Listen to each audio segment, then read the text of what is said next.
120 seconds.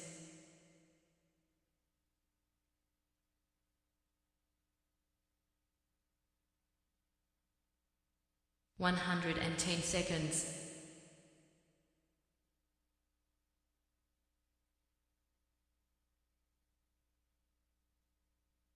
100 seconds.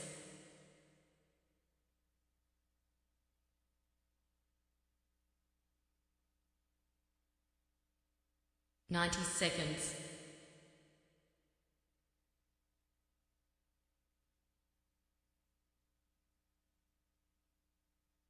80 seconds.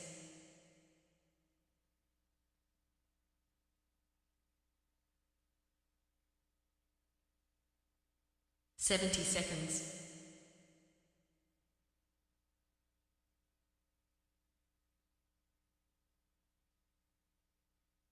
60 seconds.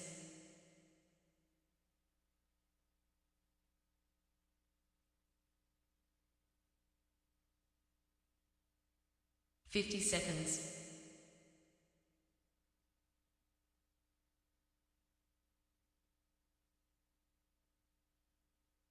40 seconds.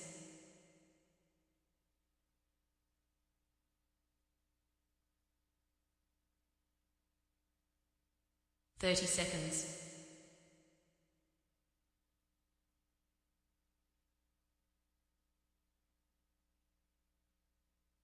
20 seconds.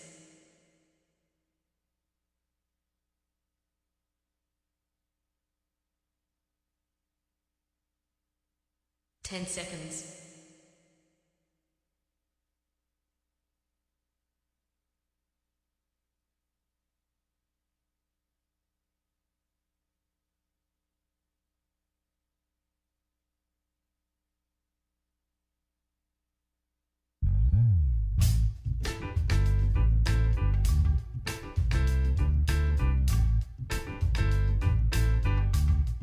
'Hi, My name's J.C. McCauley. I'm Naisha McCauley, and you're watching AccessTV.org.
All right, my friends, it is indeed time to get our talk on. It's Morning Talk with me, your host, J.C. McCauley, along with the champions of talk, little Jay Hogarth in the background there. And in studio, 1A, none other than Cleo Duke-Wright. Good morning, Miss Cleo. Good morning. How you doing? Oh, I'm doing pretty good. Busy week. You know, coming to a close. Next week is even busier. So I should have enjoyed just a little bit of this week. But next week starts our Vacation Bible School. So now, Vacation Bible School for adults, for everybody, or for kids? For kids, it's really limited. I wish they had stretched the age group out a little bit more, but next year, they haven't done it in a lot of years, so they're just trying it out this year, so I'm hoping it works out. I remember Vacation Bible Study. Oh, so do I. That was a wonderful week. A wonderful week. And then a finale at the end of the program at the end of the week.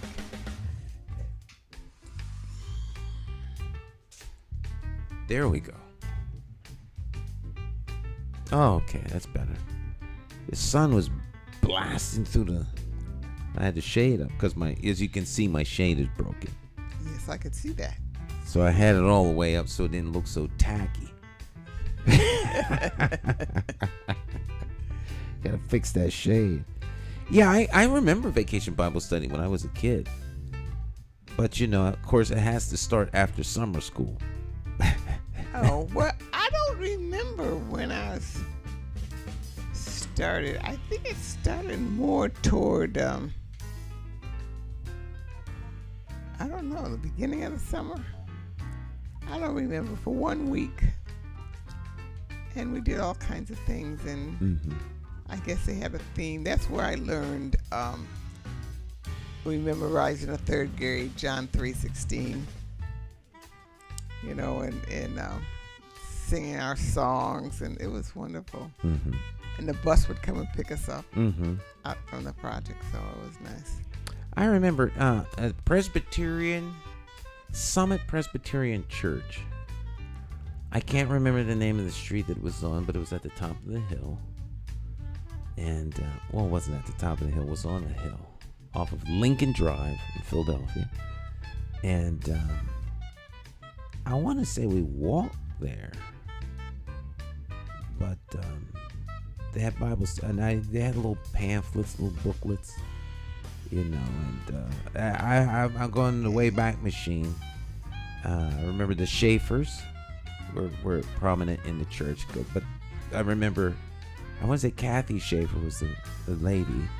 I can't remember the guy, but my dad used to play the church had a softball team. Oh, And so there was a softball league, and he played softball. He was on a softball team. I have to talk to him about that. Carl. I think Carl and Kathy Schaefer. The Schaefers. I'm going way back to like when I was like 9 or 10-ish. Like 9-ish. 8 or 9. I remember the faces of all those adults who came every day and taught us the Bible, and it was just like a family, like the church that I have now. It reminds me so much of the church I was in when I was young. Looking up to the adults, respecting them. And, and there was always some kid who was out of control, some kid who didn't listen. But they would be angels today. They would be angels today. Oh yeah. Compared to what we see today. I mean, they would laugh out of turn, or they would, in church they would wiggle around and laugh, and the minister would give them a look, and they'd just still for a while. But they were always the ones. But that's nothing compared to what we see today. Yeah. A lot of inability to resolve conflict. I think across the board. Ultimately, human beings have conflicts with one another. Right. So how do you resolve those conflicts? Don't shoot them. You do not shoot them. You do not shoot them. I was watching TV and these women were talking, and all of a sudden this woman came up and socked this other woman in the face. In the TV show or in real life? Well, I don't know. It was a reality show, so she really socked her, and I'm saying, oh my God, that's how she figured she'd get her way. But as old as she is by socking her. Wow. That's what we do now. We the first thing we think about is violence. Mm-hmm. Look at the weren't there 3 deaths? Were there 3 deaths in Hartford? There's been four since last week. 4. Since last weekend, early Sunday morning. Yeah. There was a murder on Sterling Street. 2 people were shot dead. Down on Brown Street, by Airport Road on Weathersfield at the gas station, 1 was shot dead. Another one was injured. Non-life threatening wounds, but seriously, shot a couple times. And then there was a person killed this week, an East Hartford man. I want to say yesterday, Wednesday evening, Thursday morning, shot, ambushed. People were waiting for him. So that's four homicides in the city of Hartford in less than 7 days, in 1 week. And so that must bring the number of homicides up to probably like 23 or so. It's an ongoing problem that, in my opinion, is more of a public health issue than it is a crime issue. But, clearly taking someone's life is criminal, but the violence, the outbreak. When you say it's a public health issue, what does that involve? Well, I think you have to approach it like this is an outbreak. The violence is an outward manifestation of an inward problem. So if you drill right down, it's how people resolve conflict. Do you resolve the conflict? Do you transform the conflict, or do you neutralize the conflict? And in the neutralization of the conflict, how do you go about doing it? And people are neutralizing the conflict by eliminating it through forceful means. So you kill the one you have a conflict with. Then now the conflict's gone. But don't they know it's permanent? An argument, you get over an argument, get over things, but killing somebody, my God, it's over. Yeah, that is it. The heads and tail of that coin is it's over. The head side being tragic, and the tail side being the desired objective. It is over. It's over. So for the person who commits the heinous act, they're good. They're good. Now the other group is tragically affected.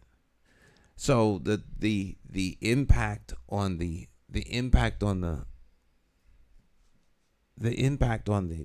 individuals who family, are the community, community, society is negative. Right. But for the individual who felt threatened, insulted, harmed, mistreated, belittled, talked about, whatever it is that is the trigger, for them, now life is good because the conflict has been resolved. And I don't think a lot of people look at it that way.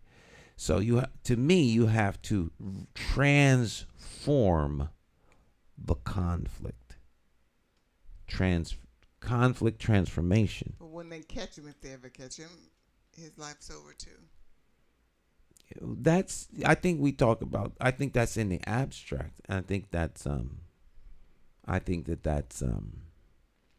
academic. It's like bean counters, in the corporate world.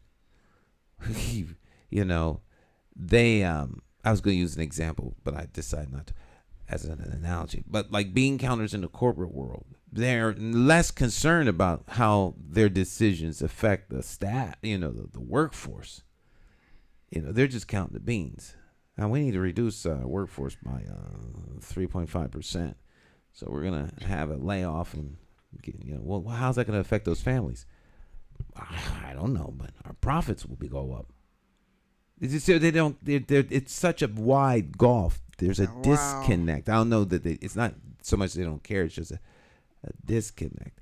And I think that until people look at the cause, the conversation is detached from the reality of the individual who wants to take somebody else's life.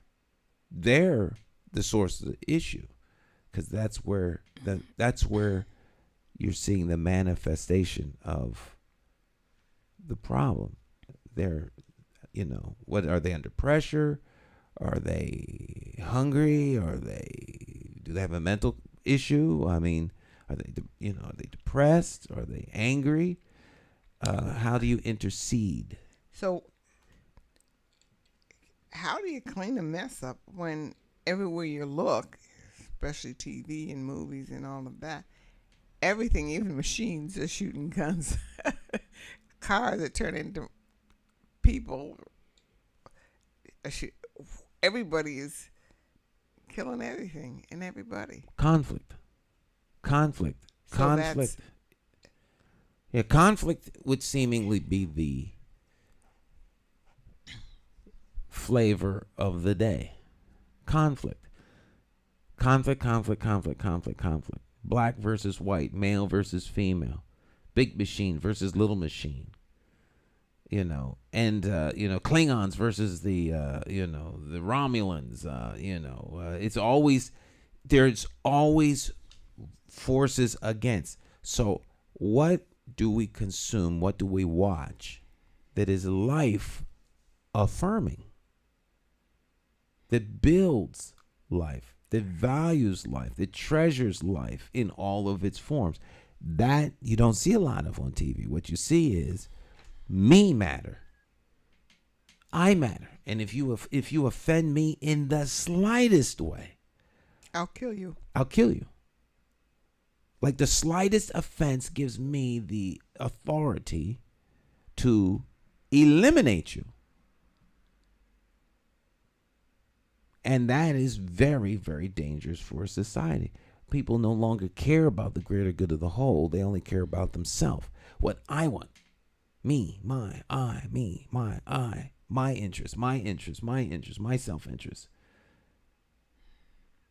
And that's reinforced over and over and over again. It's reinforced in movies. It's reinforced in cartoons. It's reinforced in music.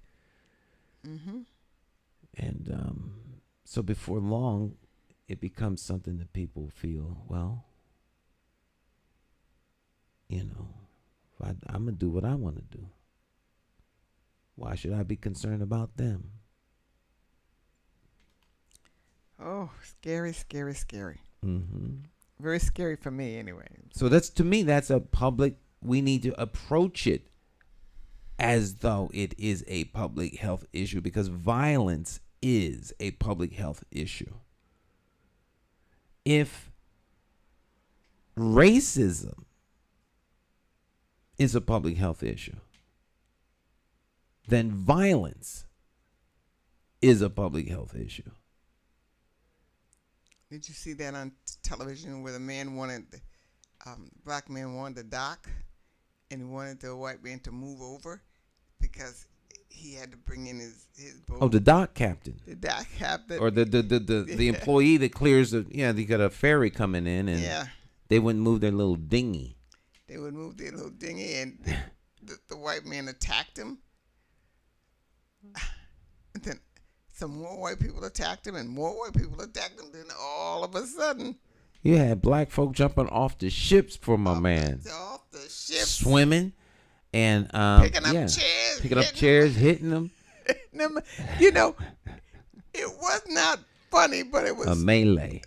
But it was upsetting. Mm-hmm. Do you really think that's going to work in this day and age? That you're going to get up there and attack someone of a different culture, a different race, and they're just going to let you do it? That's not going to work no more. You think you're going to win that fight? You think and there's people all around you, you think that the rest of the people are just going to sit there and look at you beat that man? I just sat there and I said, come on, get a grip. Well, that wasn't a TV show. That's real. That's real. That's real. I thought one of the most profound things was my man jumped off the boat and swam to the dock to help that other guy. Yeah. And so there's a good example of somebody putting themselves second for the welfare of someone else. And until that flips, we're going to be in trouble. Because it can't be only what's in my interest.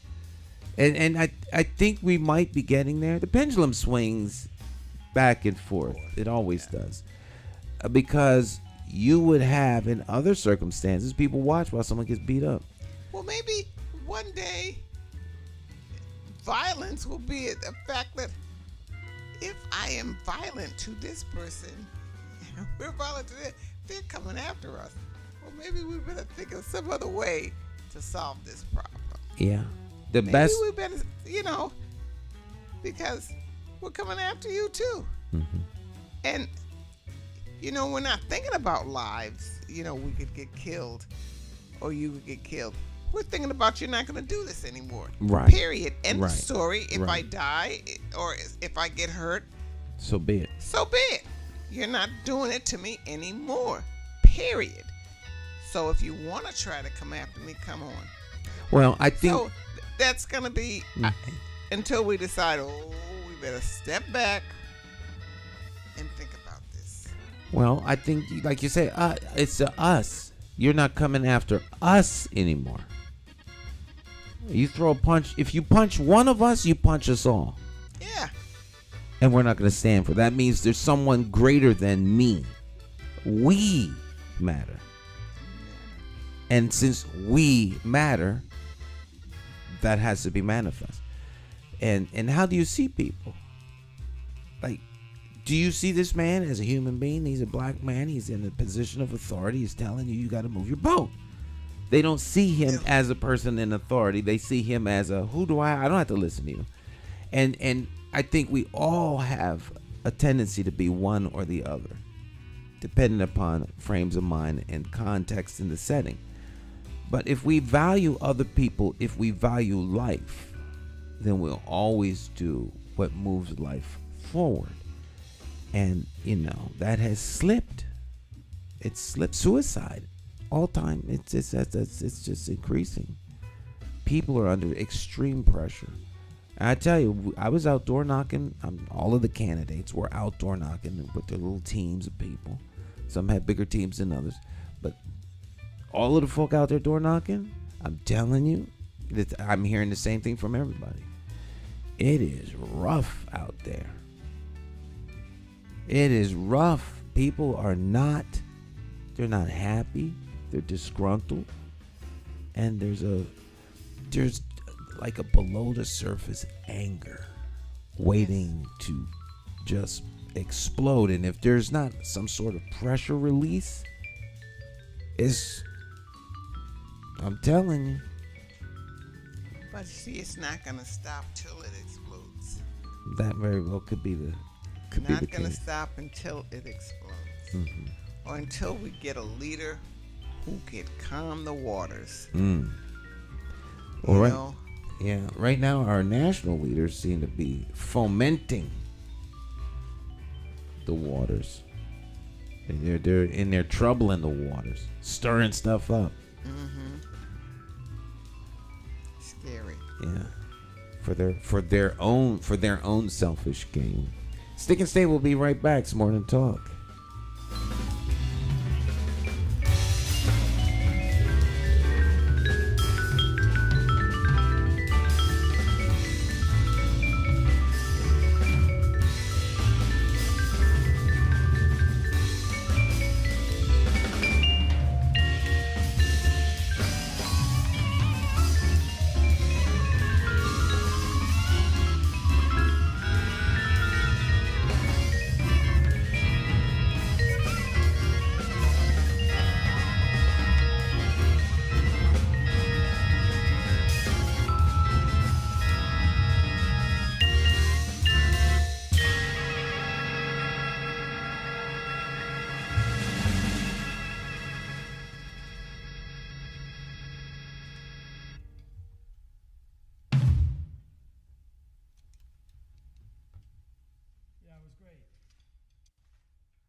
Every bad political decision is made by a politician elected to office. So if you think your vote doesn't matter, just remember this. There are people sitting with politicians in a back room making deals about your future, making policies about your children, making decisions about your neighborhood. To them, you are just a vote. You are not their cause. You are just a vote. Elections have consequences, and if you don't vote, you are actually voting to keep these people in power to work against you. Now more than ever, you need to make your vote count. It's time to clear the air and vote for a mayor that is unbought, unbossed, trusted, and accountable to you, the constituent. My name is J. Stan McCauley, and I am an independent thinker, and I approve this message. I'm asking you for your vote for mayor of the city of Hartford. For more information, visit McCauleyformayor.com. Have the courage to vote your conscience and vote for the name you trust and know. Vote J. Stan McCauley for mayor.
Hi, My name's J. Stan McCauley. I'm Naisha McCauley, and you're watching AccessTV.org.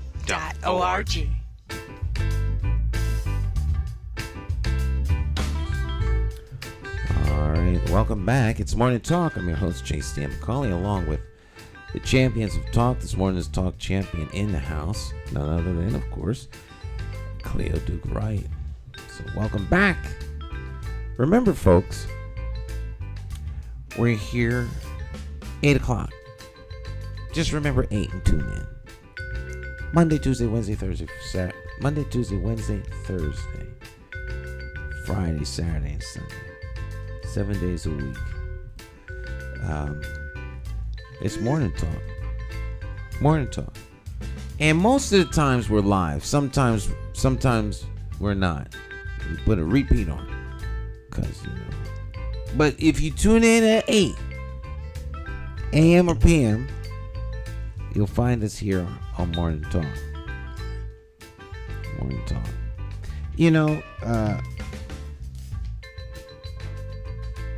Questions.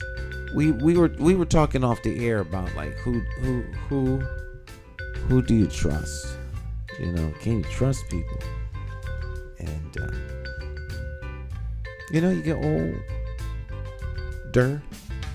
and you have like several. I used to wonder why older folk had several pairs of glasses.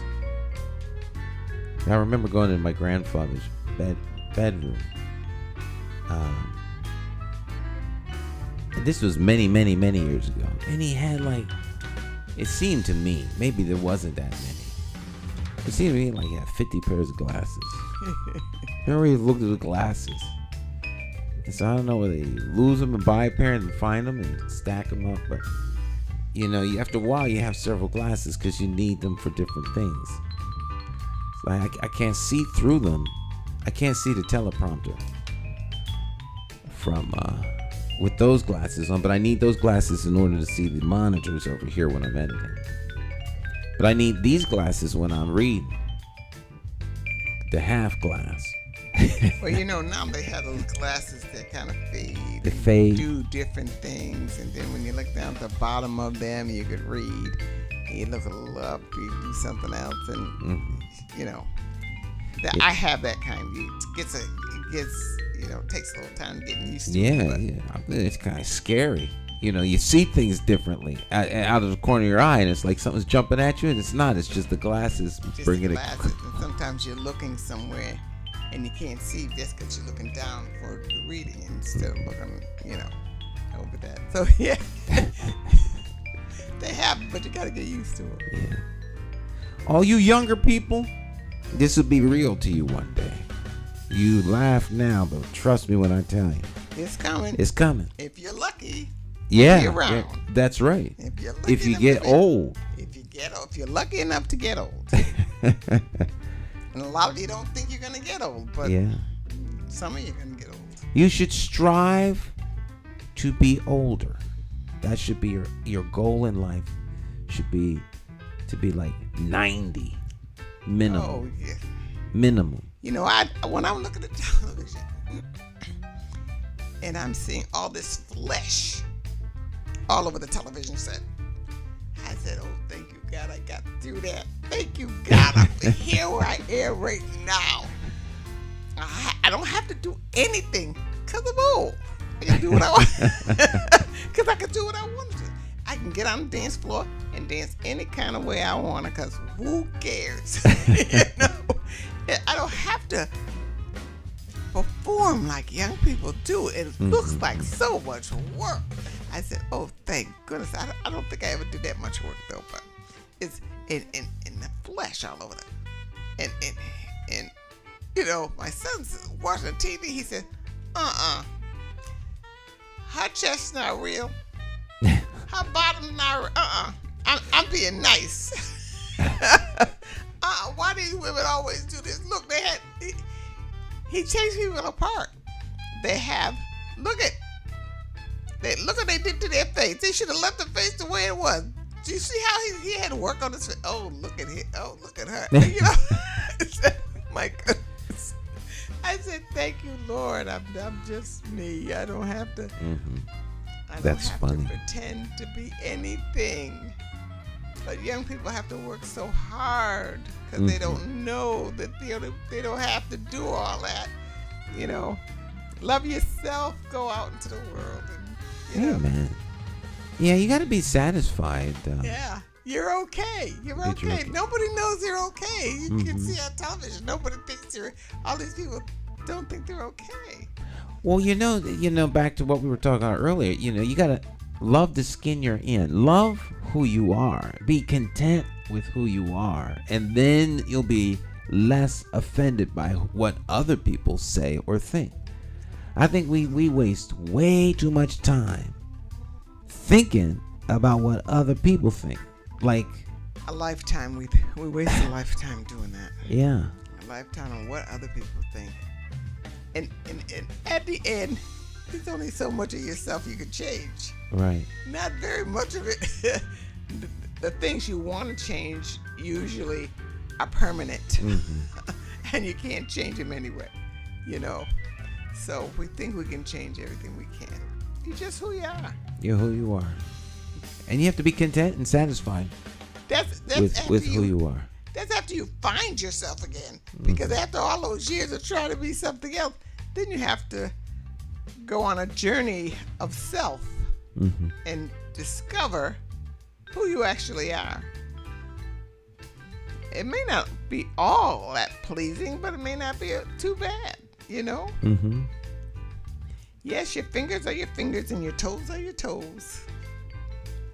And your body is your body. No matter how many needles you stick in it.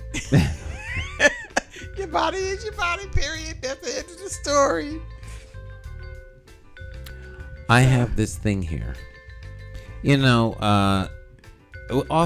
Before we came back, we were talking about trust politicians and things like that, and like who do you trust? How can you trust the trust factor? Oh yes.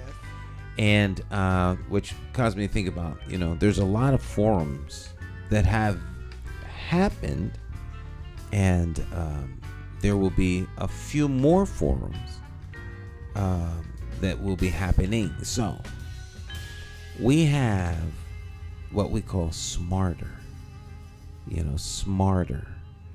And I can't take credit for the Smarter because it was, you've heard about Smart, but Smarter. So a friend of mine gave these to me, and, we kind of developed them and modified them for the campaign in the 2019 campaign. So these have been around our space here for a while.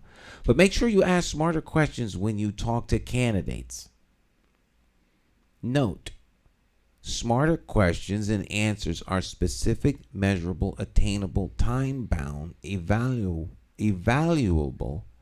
and revisable. If you take the first letter of all those words, it comes out to smarter. So specific. Exactly what are you talking about? You got to be specific. If you want a good answer, the question matters. You got to ask the right question if you want a better answer. So ask specific question. Exactly what are you talking about? Is it measurable? How can you measure it? Is it attainable? How will you get it done? Well, what is your vision for Keeney Park Pond? Well, I see a pond where we're going to have plenty of fish, and people could go there and fish, and, with cookout stuff. Well, how are you going to get it done? Well, you just go there and fish. Well, how fish gonna get in the pond? People say stuff, but you don't think about how are you gonna do this? And if you don't ask how a person's gonna do what they say they're talking about, then how do you know they're gonna do it? And then when it doesn't happen, you're a little bit miserable because they make promises and don't keep them. The reason they make promises and don't keep them is because you're good with them just saying that. You should cut them off right at the pass to see if they could even keep the promise. And then is it relevant? Does it have anything to do with you? T, time bounded. When do you see it happening? And E, evaluable. How can you check to see if it is working? Can you evaluate it? Like, we're going to fix the sewers backing up into your basement. Well, how do we know that you're going to do it? And then when you do the work, how can we look at the work and make sure that the work is actually being done? And can you change the plan? Can you make changes to the plan? If it isn't working, can you change that? Your average everyday person like myself would want it fixed, but on a lot of things it would never occur to me to ask those kinds of questions, because I would think maybe you knew, if you said you were going to do it, you knew it, and I trusted you to do it. But you'd have to be pretty organized in your thinking to formulate the questions that you've just asked. If I'm an upset person and I'm coming to you, like people used to come to their alliance and say, this is happening to me and that is happening to me. So it was like all an emotion, and so we would get into it, and the person themselves would kind of not help. They would just go there to be fed, but they did not know how to help. They just knew they were miserable. So the people that I think it was our job, and I think that we did this quite a bit, taught them how to help themselves. Okay, this is what we need to do, so this is what you need to do. You need to do this. And so a lot of them would do it. And a lot of them would say, okay, when you turn those cards around, would not do them. The thing that they brought to us, they wouldn't fight for it. They wouldn't do anything. They were just like the candidate in a lot of, in a lot of respects, because when you showed them what they needed to do, they might not be able to formulate those questions like you did, but when you tell them what to do, they weren't passionate enough to follow through in that, and they sat down and they walked away. That's what happened when I heard oh gosh, what's his name? Wilbur Smith. I heard him on the radio one day, and he was so angry because he said, you can't just give me this stuff to solve your problems and you walk away and leave me, just leave him there. And he's fighting, and he's the one getting beat up, and you went home and didn't do anything. I mean, Wilbur fought for people who would not fight. And that's another thing that people just have to learn. If you don't fight for what you want, you're probably not going to get it. Or you may not get it. If you don't fight for it, you have to learn how to fight for this thing. And this is what I think you do. And as they start thinking about what you're saying, how to get it done, then their minds will click in eventually and also have ideas of how to get it. But at the beginning, I don't think they do. I don't think a lot of people, I can't think most people, but a lot of people have lazy minds because we haven't been thinking in that way. And so we have to push start them, That's interesting. Lazy, dependent mind. Yeah. Lazy minds that create dependency. Like your children are dependent on you. They don't know any better. They're in a learning mode. They want to be dependent and self-sufficient, but they don't have the resources or the experience to gain that. So they literally are dependent on you. To what degree do we want to be dependent on government? We are dependent on the government because we have lazy minds. I would say the majority of us have, and if we don't have those people that jumpstart our minds, then we're going to stay lazy, and they're going to do what they want to do to us. Yeah. Now this is not a nice term. Some people get offended when I say this, but there's like it's a plantation governance model where you are dependent upon, quote unquote, the master or the oppressive force that governs everything. And so rather than to think that you could do a thing, you hope they do something nice for you. Well, I hope that they'll be good. Yes. For us. Hopefully they'll be better than the last ones. And that's not only the people of color, that's everybody. Everybody, right. That's everybody.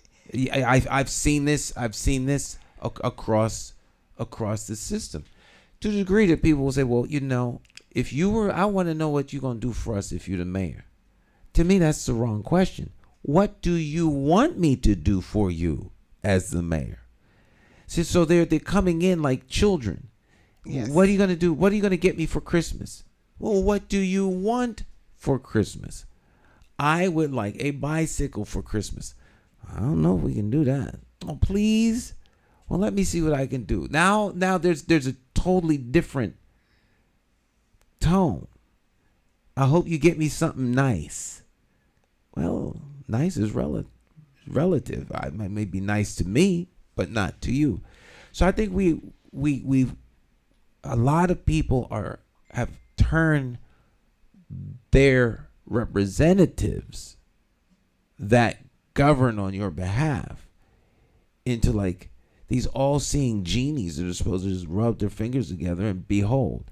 So if your state representative or your city council person or your mayor or your governor or whoever the person is who represents you goes to contend for you, particularly in the legislative side, you know, they represent you, so they need you just as much as you need them in a collaborative effort so that they can get something done for you. So like what you're saying about Brother Wilbur Smith, you know, look around and there's no one there to help you. No, they beat you up, and the people you're trying to help, let them beat you up. Right. You know, and no one's swimming to your rescue with a chair. No. No. And they allowed this city to do to Wilbur what was unfair in many instances, and we just sat there and let them do that. So I don't know. We need these jump starters all the time, and we need just to think differently. So when I get those little texts, who do you trust, the Republicans or the Democrats? I do not answer. I'm a Democrat. I do not answer because I don't know who to trust.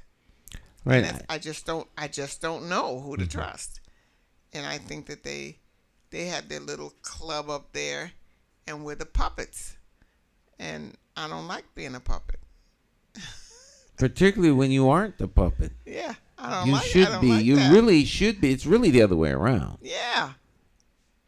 You know, because it's the people. It's the people's government, we don't belong to them. Like, the people don't belong to the government. The government is an arm of the people to do its bidding, and they've managed to flip it because we have lazy minds. That's right.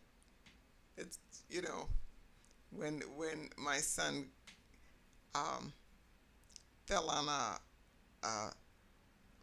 vehicle that the U.S. Army was holding, a government vehicle, they called the police or something, and and I said, they said something about you're the government. That is government property. I said, what you talking about? I'm the government. Are you kidding? I'm the government. This is private property. You can't come here. What are you talking about? What are you talking about? I am the government. This is city property. I mean, unless I'm standing in the middle of the police headquarters or something like that, I have a real hard time with that, you know. I never heard from them again. They left me alone. I guess they said, oh, there's another crazy woman. We don't want to be bothered. We don't want to be bothered with her. But I didn't. But my sons just thought that I was just nuts. And just thought that, oh, there she go again. There mommy goes again, you know. But they didn't realize you have to fight, but I didn't know how to fight. The only thing I knew how to do was holler when I got upset, and I think that's a lot of people. Well, you don't know how to fight. You just know how to holler. You just know how you feel. I'm angry. I'm mad. Right, and you go after whatever is in your way or you think is standing in your way, and you don't do what you just did. You do this, you do this, you do this, you do this. You just holler because you're frustrated and you don't want to be taken advantage of, and you don't know how not to be taken advantage of. You don't know how to do that. How do you do that? Well, one Except thing, scream. Yeah, You know, that's what I did. Well, people become very emotional, and they.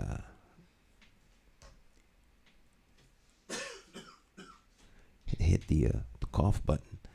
They become emotional, and they respond out of their emotions, and they stop thinking. But what are they gonna think? What what are they going to think if you don't know? What are you going to think? All you know is, I want to do something, but I don't know what to do. Well, people have to be they have to learn to be a lot less. That's right.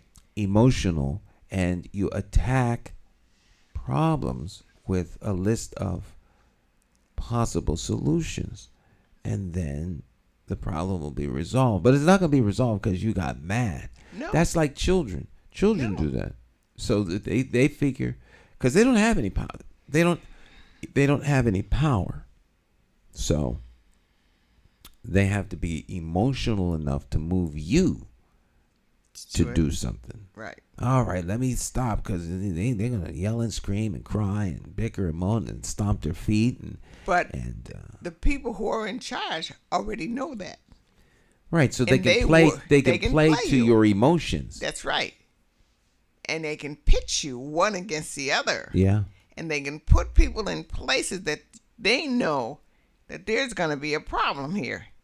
That you're going to be so into what you're doing, you're not going to think about the things that are changing your everyday life. You're not going to be thinking about that. I think about that at night when I'm listening to all this Trump stuff, and I said, I wonder what they're really doing. I wonder what we should be really paying attention to beside all of this. Because there's only so much Trump you can say. I mean, they say the same things every night or every day. What do we need to be paying attention to? You know, what's the real backstory here? What is the subliminal message that they're beaming to you? It causes me to think about, some of the actions that have happened, not only here in Hartford, but in other cities. Let's say you're gentrifying a community. Or worse, colonizing. Mm-hmm. I don't have as much of a problem per se with the gentrification. If you look at gentrification by definition, but I have a profound problem with colonizing. And in my opinion, Hartford is not being gentrified. It's being colonized. So how do you get a building that has maybe 400 people in it, or let's lower it to 100 people. You got 100 people in a building. There's some families,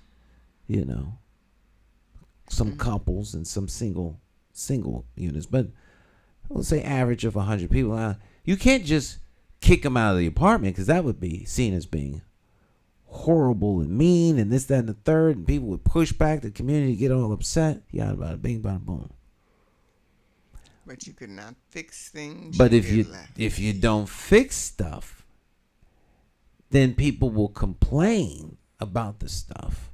They get in their emotions, and now you play that emotional thing, and then they voluntarily leave the building with a couple of, Section 8 vouchers that are useless. And now you have a whole new building emptied, courtesy of the emotions of folk. We want you to pay for our relocation, and we want to be able to move anywhere in the country. Okay.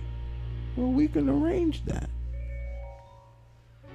And then you get a little Section 8 vouchers, and then no one will take them. And you wind up being what they were going to do to begin with, homeless. So you have to be very careful when you drop into your emotional state, because you're ripe for the picking. Absolutely. Ripe for the picking. That phrase just made sense to me for the first time. You always hear it, ripe for the picking. Well, the fruit gets ripe, and now you can pick it. So these people are like fruit on the vine. Their emotional state has made them just right. told me a story when they had rent control in New York, and this landlord wanted to get everybody out. He started to rent to anybody, and it became like a drug place. And she had a very nice apartment, and she wanted to keep her apartment, but things got so terrible. People started throwing trash and things out the windows and things like that, she told me. And she finally did leave, and they redid the whole building and raised the rent tremendously, and they got what they wanted. But how could a building full of people that the landlord is not taking care of the building, how do they fight back? Now, there must be a way for them to fight back, to have the landlord take care of what he needs to take care of. You have to be a little bit more strategic in how you fight, because there are ways, but it requires people to be very strategic. You have to think, and you have to think in terms of what is it that those that are opposed to your goals, what are they thinking? What's their end game? What are they trying to achieve? So that you don't play right into their hands. Because too often, that's what happens. So, to me, you organize a renters union, you get the money, and you buy the building. You find out if their taxes are behind. You go down, force a tax sale with some of your elected officials, and buy the building out from under them. And fix it up yourself. Just because it's owned by somebody else doesn't mean the quality of standard of life should be diminished. If they won't fix it, find a way to buy it from them and fix it up yourself. Empower them. Use your NRZs and some of the powers that they have to exercise a little eminent domain. Declare the place semi-unfit. You take it over, fix it up. You get a loan on the value of the build. There's all kinds of things you could do if you want to be creative and be life affirming for the people that are there. And invest your time, energy, and effort into it. I mean, after all, you live there. This is your home. That's just something off the dome. I don't know if you could do that or not, but I mean, that's a good place. That's the start. Yeah, that's a start. You guys have a starting point. Thinking. Is a start. It's a thinking. Getting together with neighbors and thinking out. Yeah. But am I too tired after work this time? If you're tired after work to figure this out, imagine how tired you are when you ain't got no place to live. Oh, yes. Ain't got no. For the abonically challenged, when your living conditions have deteriorated to such a degree that you have no place to stay. Ain't got no. It's a song. I'm trying to think of it. Stick and Stay will be right back. Jay Hogarth in the background.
Hey, Hartford, Connecticut, I'm talking to you. We gotta get out and vote. Vote for Stan McCauley. It's our time. We gotta rise up and take it back. Vote for Stan McCauley. Vote for Stan. You gotta vote for Stan McCauley. Vote for Stan. Vote for Stan. Oh yeah. It's more than politics than just what your social covers. And it ain't somewhere written down in bold letters. Don't just take my word for it, do your research. Think of your future, look at your bigger picture. Shooting tie, clean up, unity for the righteous. Plotting on action, hands on access. With a light source vision, door to door knocking. Guerrilla style marketing, brainstorm as a collective. Real neighborhood suggestions. Only we know what it is where we living. To make real life decisions. Move on facts, make it manifest back. You gotta vote for Stan McCauley. Vote for Stan.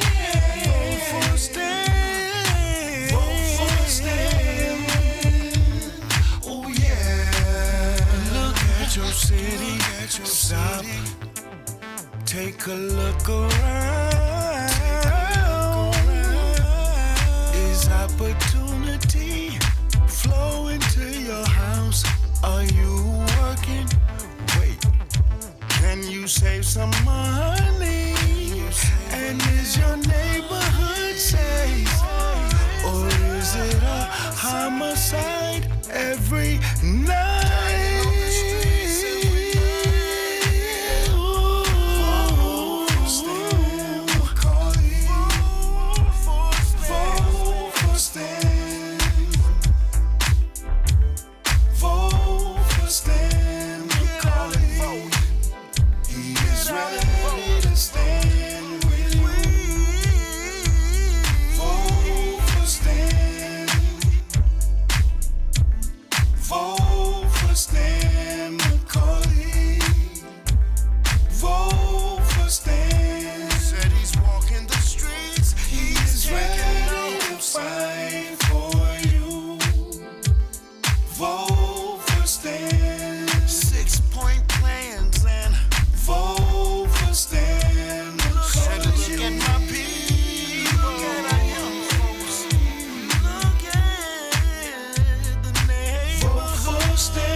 My name is Marlon E. Styler Sr. Many of you may know me as the two-time welterweight champion of the world.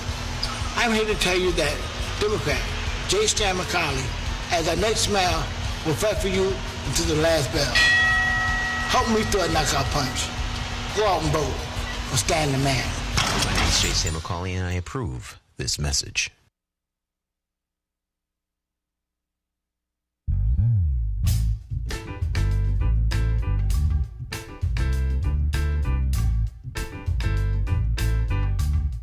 Hi, My name's J. Stan McCauley. I'm Naisha McCauley, and you're watching AccessTV.org. Oh, yeah. So-and-so.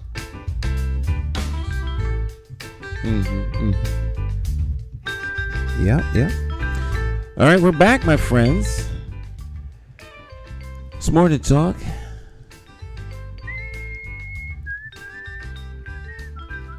What am I doing here? Let's see. Where's my...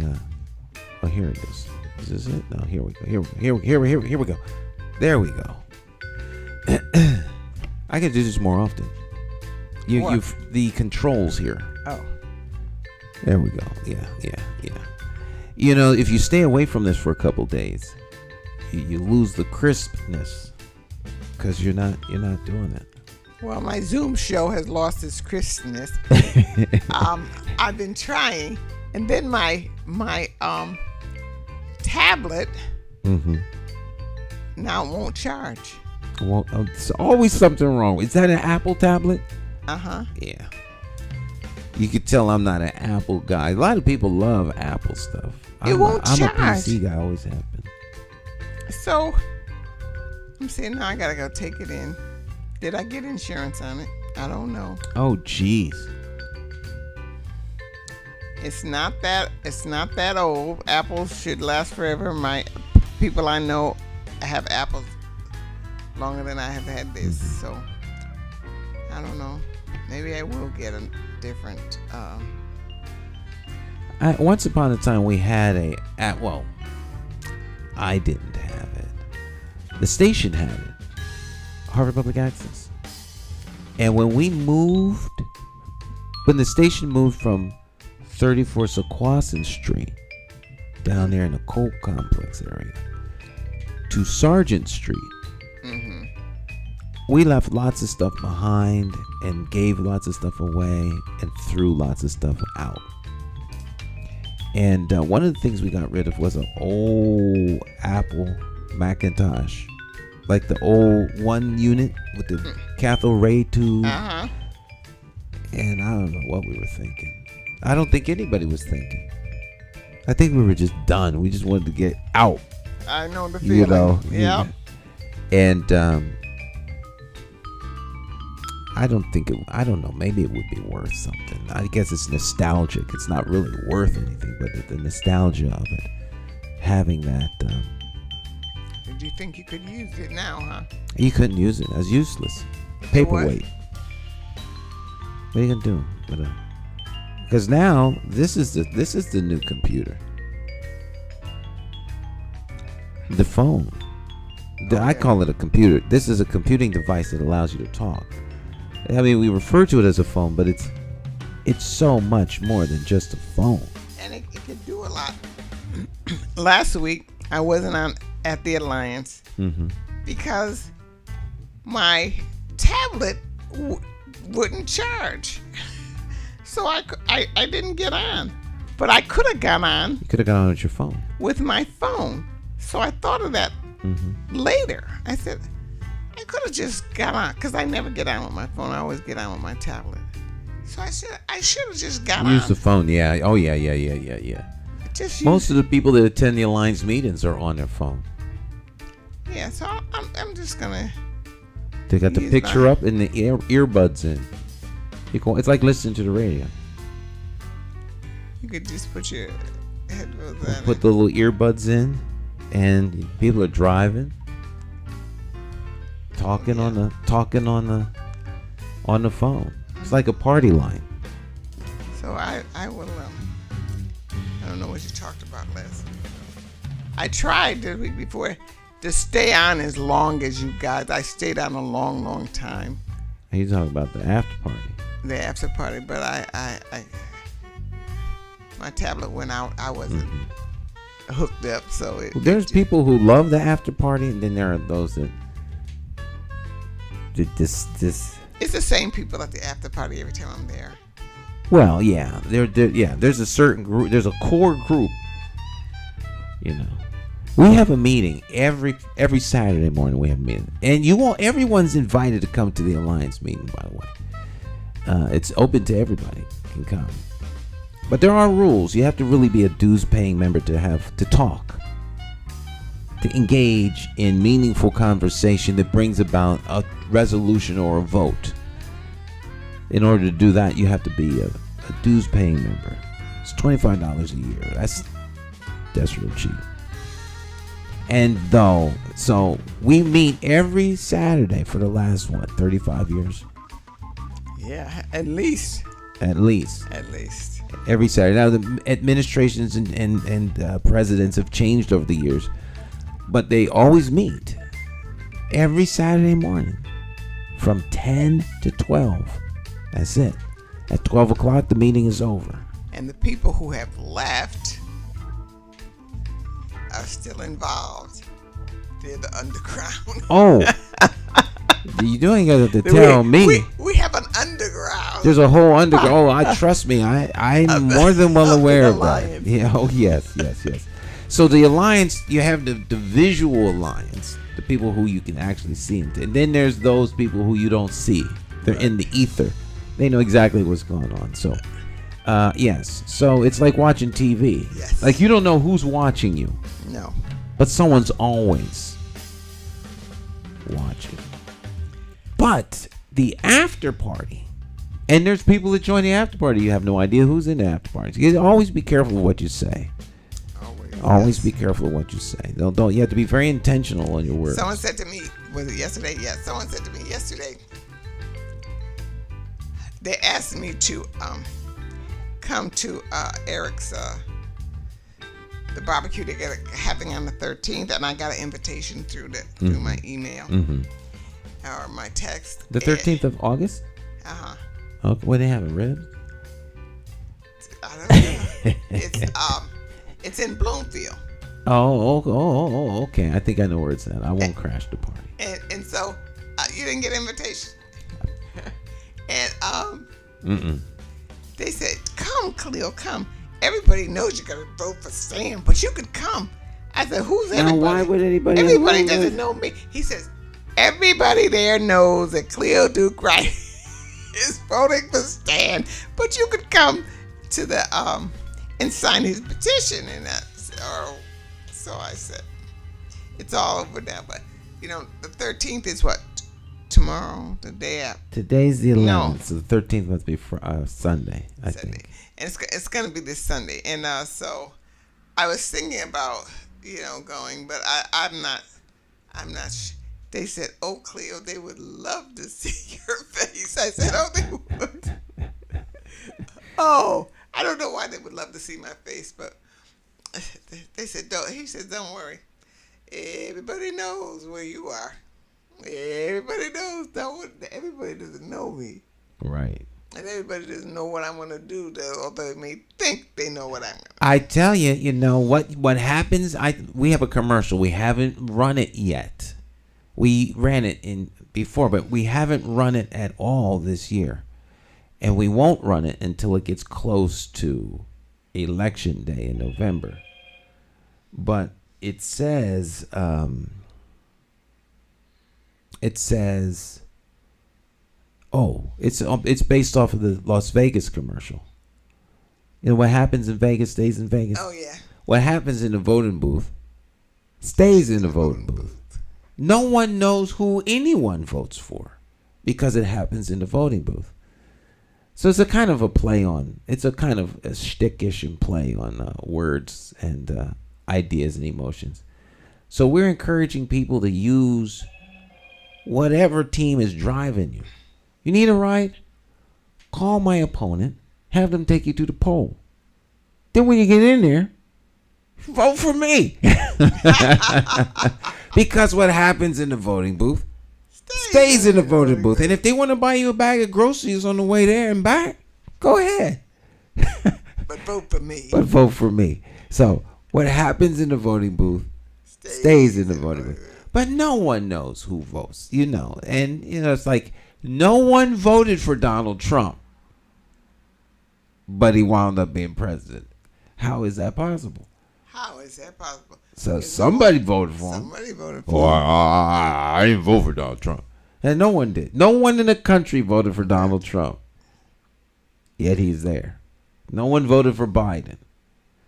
Yet he's there. So people are that's one thing about people. That's one thing people will lie about, who they voted for. Yeah. And then you'll have people who will tell you they're actually going to vote for someone, but then don't, because they want to make sure that, So, I had one high-ranking politician, I won't mention any more than that because you might be able to guess who it was, that told me, "I'm committed to the campaign, but my vote is my own." They were on another campaign. This was a couple years back. Mm-hmm. And they were committed to the campaign, but that did not mean that that's who they were going to vote for. Because when you get in the booth. When you get in the voting booth. So, you always encourage everyone that wants to be in politics or run for politics or whatever the case is. Always champion your message right up to the end, because you don't know who's listening. You don't know. Yes. And you may actually have people who are supporting what you're talking about that are in other camps. You never know. You never know. I don't like the question, who did you vote for? That's none of your business. Right. Right. That's what you said. That's what I tell people. I just don't. Mm-hmm. I just say I don't like to. I used to feel like there was pressure in me telling them, but I don't do that anymore. Because I never asked anybody who they voted for. Oh, yes, I do. My girlfriends who are close to me, Yeah. I mean, you might ask certain real inner circle friends, right, that question. But I don't go out and ask anybody who they. I usually don't bring anything like that up. One of our viewers says people still signing petitions. I saw something in them. That's a question. I saw something in the paper. Thought the petitioning was over. Petitions are over. It's done. If they're still signing petitions, it's an exercise in futility. They must not have gotten the message that the petitions need to be turned in. That happened Wednesday, 4 o'clock. 4 p.m. Wednesday the 9th. All petitions had to be turned in. If you're running down the street at 4 o'clock, just stop. Just go home. Put them in the trash. Because it's too late. It is too late. It's too late. Yeah, 4 o'clock. You know that when you get the petitions, you know that it has to be in at 4. They give you all the paperwork, and then you sign the paperwork. It's not like you don't know. They make sure you know, so you can't say you didn't know. They make sure you know. Hey, pull your mic up. Yeah, they yeah, you can't Yeah. And they count the sheets right in front of you. And you know how many you turned in. They count them. You watch them count them. And then they tell you, and they sign this. You sign this sheet. Mm-hmm. Everything is signed. And you can take pictures and videotape. You do whatever, There's a lot of pressure on the registrar down there, boy. Yes, there is. A lot of pressure. I don't know why they want that job. Yeah, there's a person built for every job. Isn't that amazing? From rescuing a downed submarine to going to the moon to fighting fires to working in a mine to being nurses and doctors. I guess you're right. So there's someone built for every job, and they like it.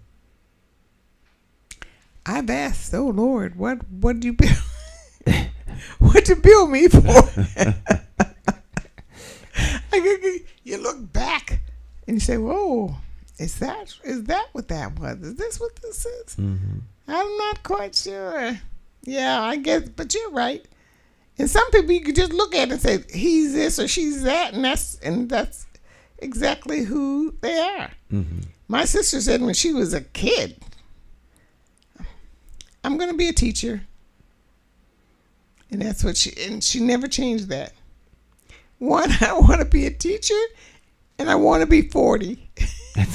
Those are the two things you want. Yeah, so I said, we used to say, Agnes, why do you want to be 40? I just want to be 40 years old, and I'm going to be a teacher. And she was a teacher before she was a teacher, So she passed 40, and she was a teacher for 30-something years. So, and that's all she. And my brother, he wanted to have money. Oh, he likes money. Dad, oh my. I don't think it was. It was not spending money. It wasn't about spending money, and it wasn't about having a lot of stuff. It was about collecting money and seeing what money does and all of this. And I want to be, he said, I'm going to be a millionaire by the time I am 28 years old. There was a few things that he didn't include. One, he had all the makings to be a millionaire. He was smart. He studied hard. Mm-hmm. He went for the gusto. Mm-hmm. But he forgot he was black. Oh. He forgot that it's not going to work. The black fact. Yes. Not going to work exactly like it says in the book. Mm-hmm. Because you're black. See, he didn't get the right edition. If he'd have got the black copy of that book, then things would. So, I don't know how much. I'm sure he has something, but I never known him to have a million. I never known him to be a millionaire. He had a little money salted away somewhere. But I cannot believe that he doesn't have anything. But believe me, I think that, and he loves to work with money. Mm-hmm. He just naturally works with money. He loves that. When he works for the bank and the stocks went down or all of that stuff, he'd go up in the office on a Sunday and work them numbers. So I have a nephew like that too. Loves to work the numbers. Yeah. And it's nothing about materialistic things. That's just what they do. They just really love numbers and counting money and. Well, someone needs to do that. Yeah. Someone has to be accountable, like accounting money and keeping track of it, where it is, who has it, how much. The young is man there. that we had as a guest. I just saw him yesterday. He just loves to work with money. When he wrote the book. Oh, that's right. Yes. Yeah. And so I saw him yesterday.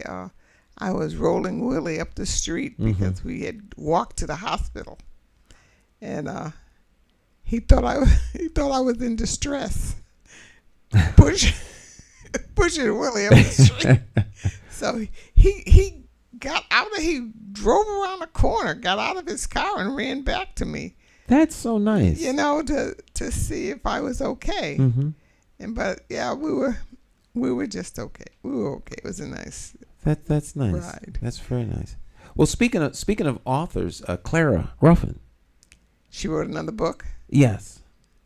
She seems to be a serial book writer. She always is writing something. Oh, I have some of her works from years ago. Years ago. So, what is she writing now? She has another book. I saw her the other day, and so she. I said, "Well, you got to come on and share your book with us. Come on by." So she's planning to stop by. I think she was going to stop by next week, but you're not going to be here. So no. I'll have her wait till the following week. Okay. Yeah. It'll be nice to see her. Yeah. Yeah. Well, she's actually going to Zoom in. Oh, she's going to Zoom in? Zoom in, yeah. Did she do her camp this year? Yes.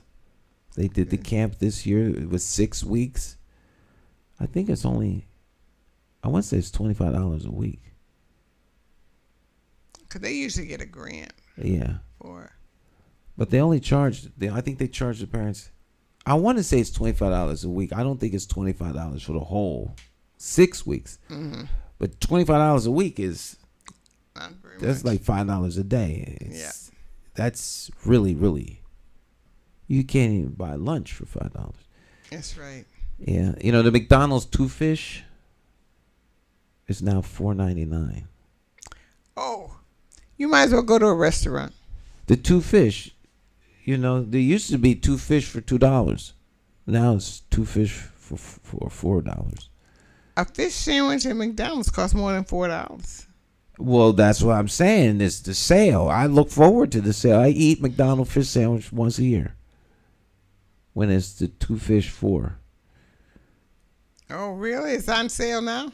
Yeah, I saw it. I saw it.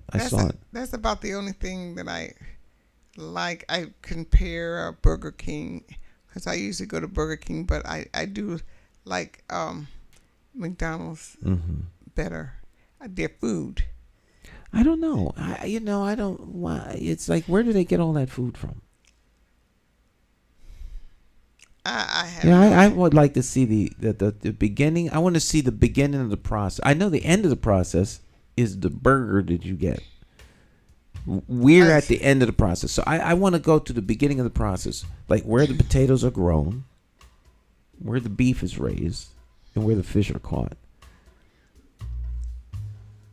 There's a lot of food out there for people. Yes. But I read this, that McDonald's is less calories than Burger King. They had it. They said which was which, but McDonald's bread tastes better. I don't know why that's funny to me. It's like how many calories are in this 1 teaspoon of sugar before I eat all of the rest of the sugar? It's people like a penny wise on the sugar. It's just like, I don't know if you can even have a discussion about calories when you talk about McDonald's and Burger King food. It's like calories are out the way. We don't have this. We're not counting calories. We can just eat. Because calories are just. I'd rather go to a restaurant because it's not that much more, or sometimes it's less. You buy 2 sandwiches, and where was I? Popeyes, 2 sandwiches, and I like those frozen drinks. And 2 drinks, and it cost me almost $20. That's a lot. Don't you think that's a lot? 2 sandwiches and 2 drinks, it cost me $20. 18 something. I mean, from a fast food place, you used to go. You want to be shocked. Think you drop in and get a quick hamburger, go to Five Guys, and then you go pay for it, $40. What? How much? A hamburger? The last time I ate at Five Guys, I got a this for me and my daughter, my oldest daughter, Jessica. There was a hamburger, 2 hamburgers, and fries. This was a while ago. It was like $25. So now with the inflation, I'm sure it's up there like $35 or so. It's just expensive. Five Guys is Eat home. My goodness. $4.99. I paid about $5 for a fish sandwich.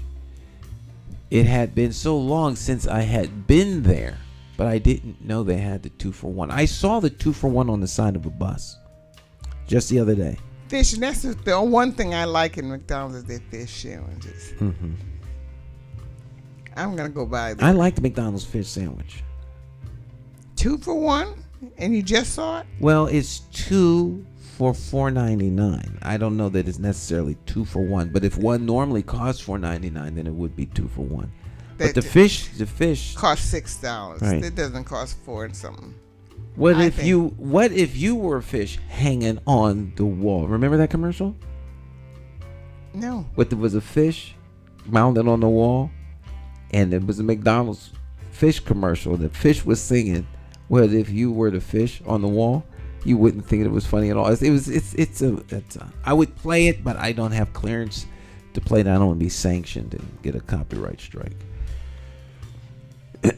But that's an old McDonald's commercial for the fish sandwich. You have to say that right. If you were a fish, it wouldn't be funny at all. You wouldn't think that it was funny at all. But if you were a fish hanging on the wall, you wouldn't think that it was funny at all. McDonald's. Yeah, it's a McDonald's commercial, the fish sandwich commercial. Oh, no, I don't remember that one. Yeah. Favorite commercial from youth? Say it again. Your favorite commercial from when you were a youth? My favorite? I don't even remember. Oh, there's one that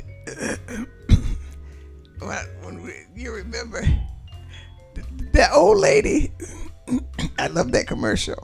Where's the beef? I still laugh when I say Where's the beef? Right, a little tiny little patty. That was Burger King. That was Burger King. Right. Where's the beef? Yeah. Oh yeah. That became a national sensation. Everybody was walking around. Where's the beef? You know? Yeah. They were asking politicians that. Where's the beef? Yeah. I like that commercial. Mm-hmm. I can't remember any other commercials, but I'm sure. You know, what about Oscar Mayer? My baloney has a first name. It's Oscar.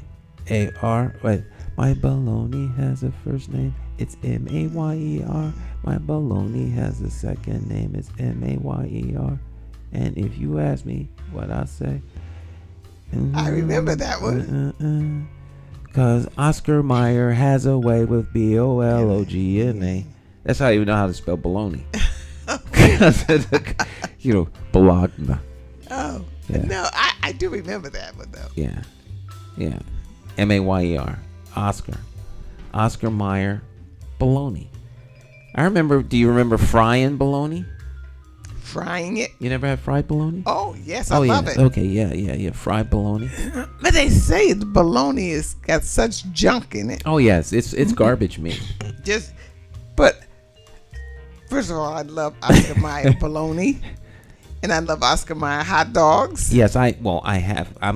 When I get off the air, that is my treat. I'm gonna have 2 hot dogs, Oscar Mayer in the oven broil. The potato bread, Martin's potato roll, and some French fries. Junk. Doctor. Well, doctor doesn't need to know. Doctor. Oh, you know, I said I tried it. I tried to do it. My doctor said, eat vegetable soup 3 times a day, morning, afternoon, and evening. I did try that. Mm-hmm. I did try that. My son said, you realize who you are. Did he realize who he was talking to? He said he was talking to a black person. Is he crazy? Soup 3 times. And no potatoes in the soup. No potatoes in the soup. No potatoes in the soup. No. But it just gives you a nice cup of hot water. So I tried it for a couple of days, and that's when I started to, and then took my pills and all of that. Mm-hmm. I started to take it, and I got the worst upset stomach. It's not completely over yet. Wow. So and no salt. No salt. I want you to.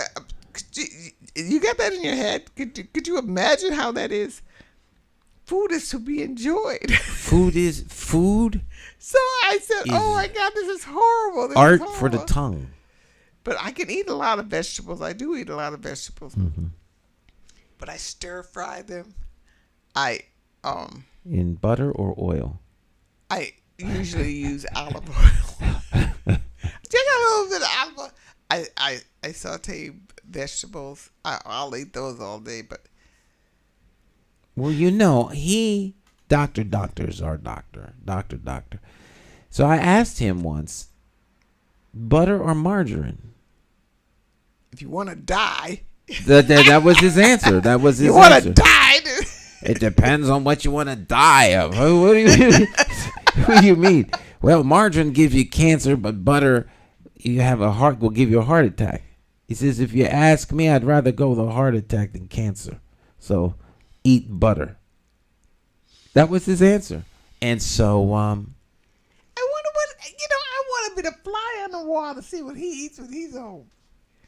Well, I saw him the other day coming out of the pizza place with 2 whole pizzas. He seemed like he was embarrassed that I saw him. You know, it's like when you see the pastor at the bar. Pastor, is that you?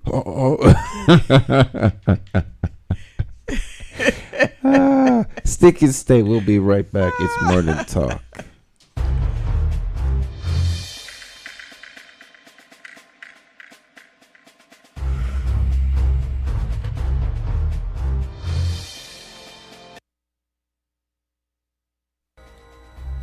It's a single-party town.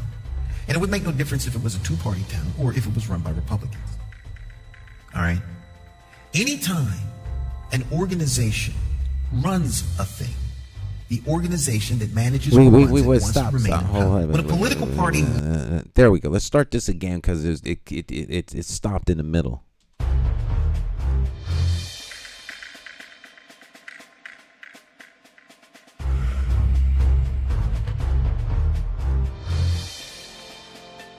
Harvard is run by the Democrat Party. It's a single-party town. And it would make no difference if it was a two-party town or if it was run by Republicans. All right? Anytime an organization runs a thing, the organization that manages or runs it wants to remain in power. When a political party runs the responsibility of governing your city, they're more concerned about remaining in power than they are concerned about providing needs for you, the constituent. It's your government, not the party's government. That's my only issue with the party. I'm a Democrat, all right? But I will never be embraced and accepted by the Democrat Party in theory because I'm not towing the party line. You understand what I'm saying? So the party needs someone to run for mayor. The mayor is an instrument, and he is a component of the machine that is city government. But he's less accountable to you and more accountable to the party. And the party has an apparatus by which to hold him accountable. The town committee. All right. And then the chairman of the party for the local municipality. And then the chairman of the state. And then and on and on and on. And the president and all that other stuff. And so the state committees. All right. So they want to vet you. So you run for some local office first and see if you can be trusted. This, that, the third. Can you be trusted to lie, cheat, steal, put out lies, take in cash? Can you be trusted to do that? If you can't, then we can bring you in. All right, but we always gotta hold you at bay because the power is tight. The power is like an aphrodisiac. People like it. It's worse than cocaine, right? They want the power, and once they get a taste of the power, they want to hold on to the power because the power is literally to give projects up or down. That's it, all right? But the power is not meant for that. The power is there to manage the system on behalf of you all, the residents. Okay. But when you as a constituent are not satisfied because there's people being murdered and it doesn't seem like anyone's giving it any attention, and you feel that your investigative agencies like the police department should be looking into these things, you then become a thorn in the side of the people who are supposed to be doing stuff. All right? Or you have a community review, like a civilian review board. And the civilian review board flags particular incidents that happen by police officers. But those incidents might be a liability to the city. So the city is crushing those things from going any further because if they do so, in theory, they will expose themselves to a liability and they can be sued for millions of dollars.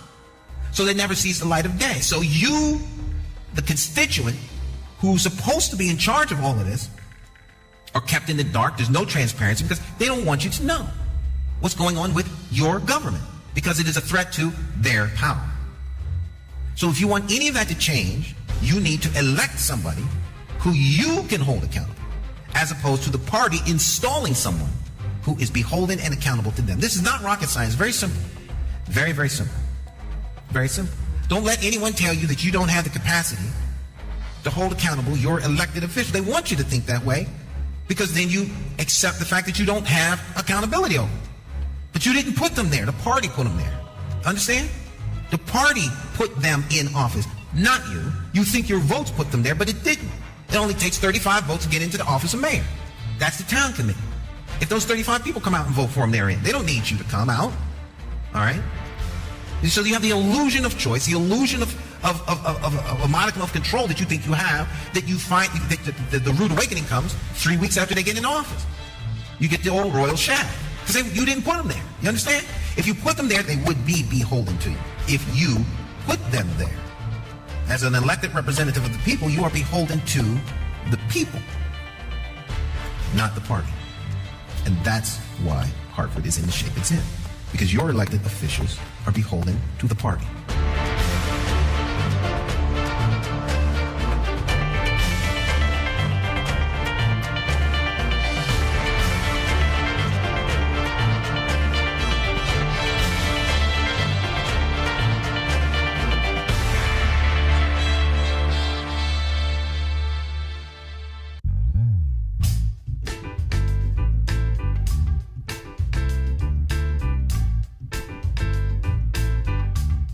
Hi, My name's J. Stan McCauley. I'm Naisha McCauley, and you're watching AccessTV.org.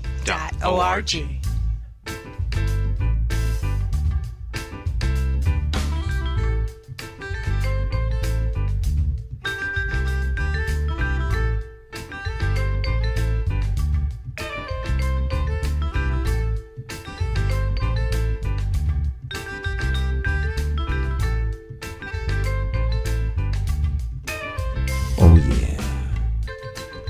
When people are driving crazy. Oh, yeah. We're back. So, my friends, people are driving all over the town. It's, I don't know. The city is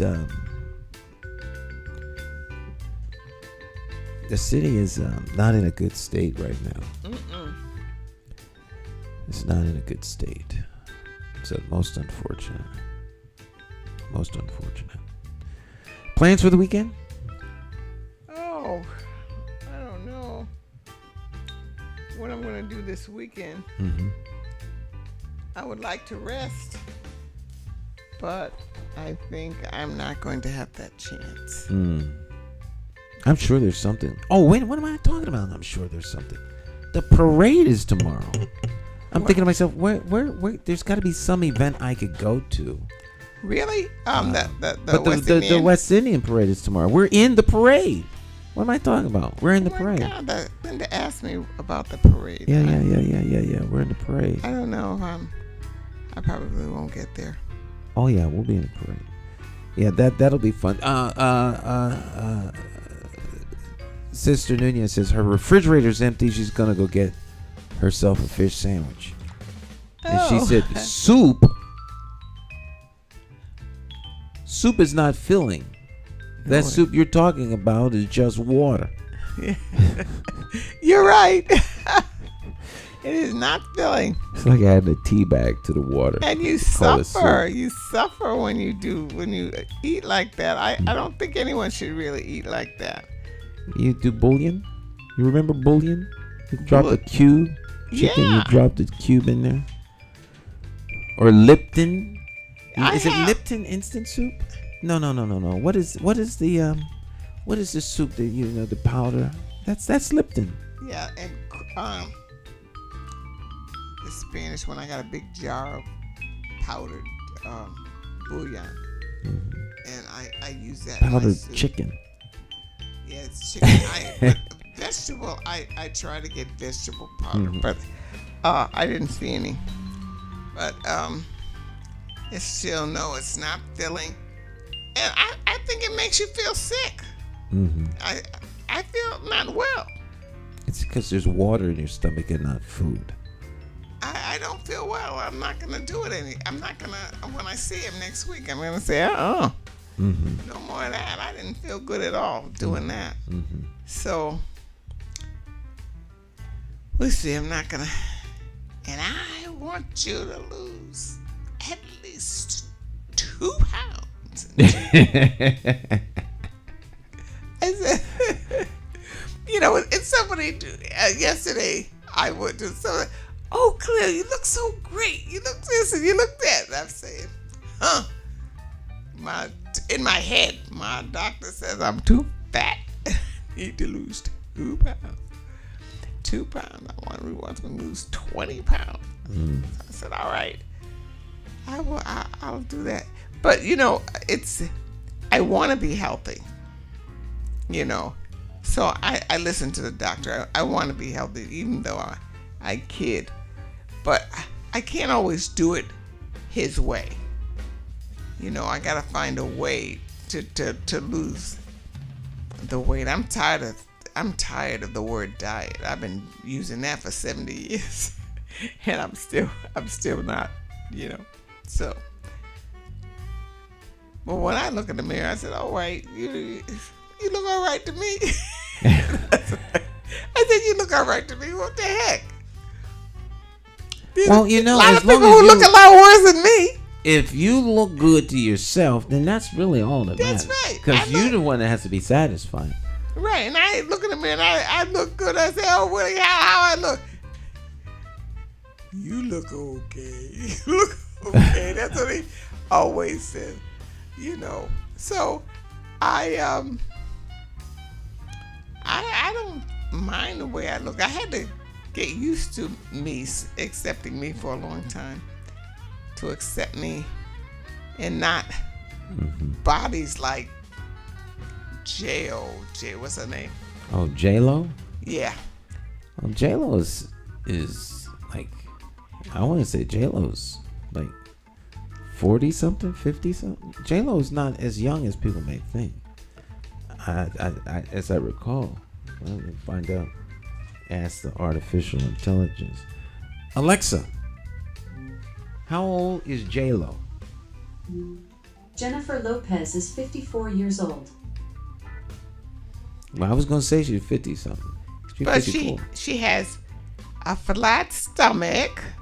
Well, she has people. And has this. And I said, I have a baby stomach. I had babies and that's where my stomach. And he says, but look at J-Lo.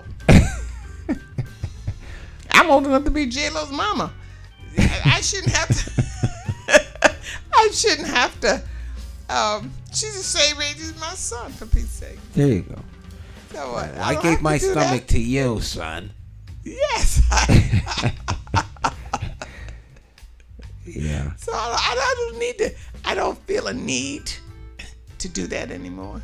Well, you know, like we were talking about in the beginning, if you feel comfortable in your own skin and you're straight in your own head, then you don't have to compare yourself to anybody. You know, we have all these external comparison traps where we're trying to please this person and please that person, and we're afraid that that person says this about us and that about us.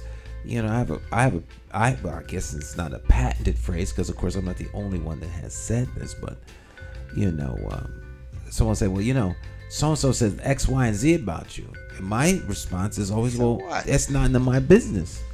If they wanted me to know, they would tell me. So they're entitled to their opinion, and it's not my business. So life goes on. They can think whatever they want. I feel guilty when I don't like someone. I said I'm supposed to not dislike someone, but I really dislike some people.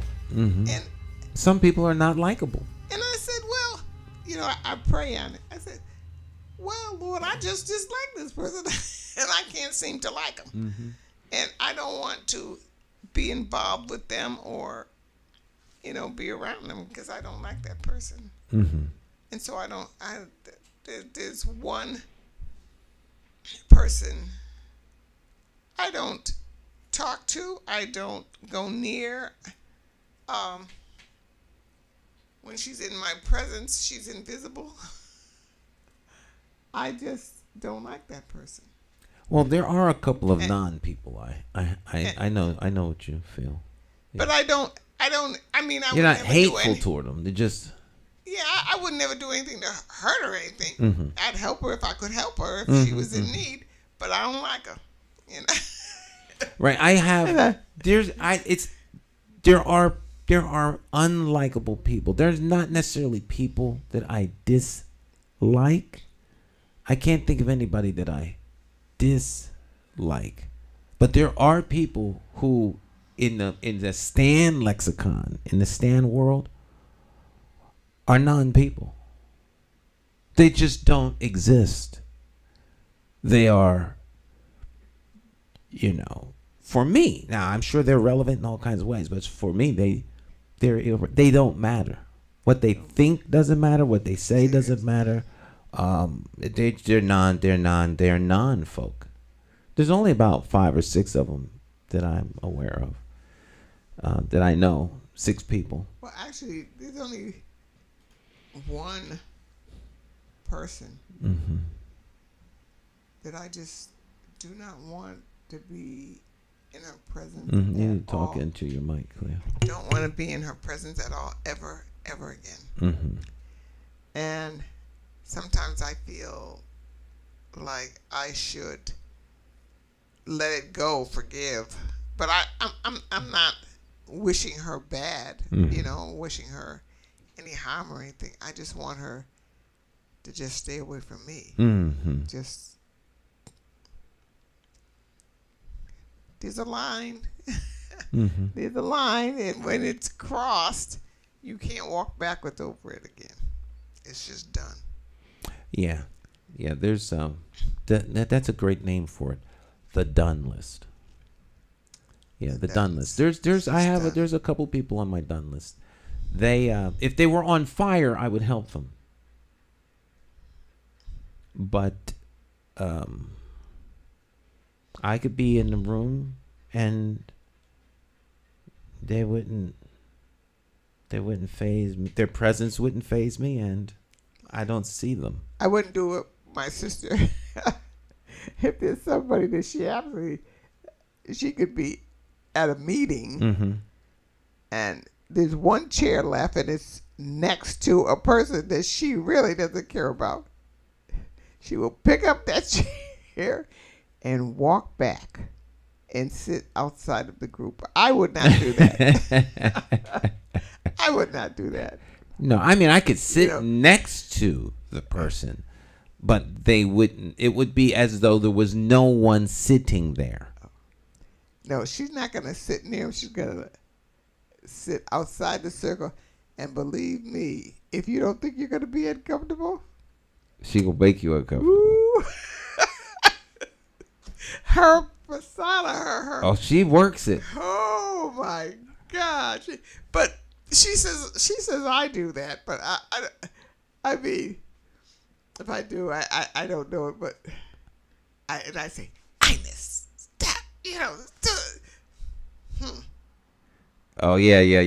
Okay, yeah. She's. You remember that, huh? She's working it. So she's like those individuals that if the person says, "Did you hear something?" Yes. I thought I heard a buzz or something. Is there anyone else in the room here? Make you feel. I had a friend of mine who one of his favorite sayings was, two friends. I had two friends of mine, and they both had a similar attitude. The one friend was actually in my first wedding. Ernie Hudson. And he said, before I knew you, I didn't know you. I know you now because I have to know you. And when I leave, I won't know you anymore. And when I never heard from Ernie again once he left. None of us did. He just don't know how. He knew you because of you were now. So, but the other friend I had was like one of his favorite sayings, and he would get up, was if sitting next to you means sitting with someone, then I would rather be alone. Get up and leave. He derived much joy out of doing that. He derived much joy out of doing that. Yeah. If being with someone means being with you, I would rather be alone. And he would get up and walk. And he never said it to me, but that was one of his favorite things to do. Oh, see, I never. That's cold. I never say. That's cool. Just get up. You don't have to be all extra about it. I would get up. I wouldn't even. But I do have friends. I have a broad array of friends. Or as one of my friends says, an eclectic mix of friends. But I have friends who literally despise one another and will get up and walk. Like if I'm sitting down and a friend will sit down with me, like if you're out at a McDonald's or something like that, or just sitting down. I've had one friend, I'm sitting down, a friend is there with me, and I've had a friend come over because they see me, and they sit down, and this person gets up and leaves. I know he's not coming over here. I'm out. They sit down, bye, I'll talk to you later, and leave. And both are good friends. And they'll both express, I don't know how you got that person a friend. And my answer is always, well, you're a friend. And of course, I don't let anyone pick my friends. I've lost. Well, you can't really lose a friend like that, but I've had friends supposedly no longer be friends because I am friends with someone else. Oh, but I won't let anyone. I don't let people pick my friends. I have people who have treated me terribly because I was a friend to somebody else, and I didn't even know them. Mm-hmm. I didn't even know the person who couldn't stand me. I knew the person they couldn't stand. Mm-hmm. So if they couldn't stand them, they couldn't stand me, and I kept saying, "What's wrong with this lady? What's wrong with this person? I don't even know her." But she couldn't stand me. And then after that person got out of my life, she spoke to me. I don't know if we're friends, but she spoke to me more cordially now than she did when I was friends with the other person. So yeah, people are very, very interesting. Human beings are very interesting to say the least. Stick and stay. We'll be right back, and then we'll close this out. Don't go anywhere. How do you define evil? Is evil the pedophile school administrator or taxation without representation? Is it the gatekeeping community leaders who sell out the very people they were elected to fight for? Or is evil the politician that puts out lies and takes in cash? However you may classify evil, having to choose the lesser of two evils still leaves you with evil. Nowhere does this rule apply more than during an election for mayor. Choosing a candidate who is the lesser of two evils still leaves you with evil. No wonder so many people don't vote. It's time for the constituents to flip the script and vote for a mayor you can trust. My name is J.C. McCauley. I am an independent thinker, and I approve this message. I'm asking you for your vote for mayor for the city of Hartford. I, like you, am an independent thinker. So let's sit down and talk about my path to victory and why my plan for Hartford will work. Stop listening to the uninformed evil interests that tell you I can't win. For more information, visit McCauleyformayor.com. Have the courage to vote your conscience. Vote for the name you trust and know. Vote McCauley for mayor.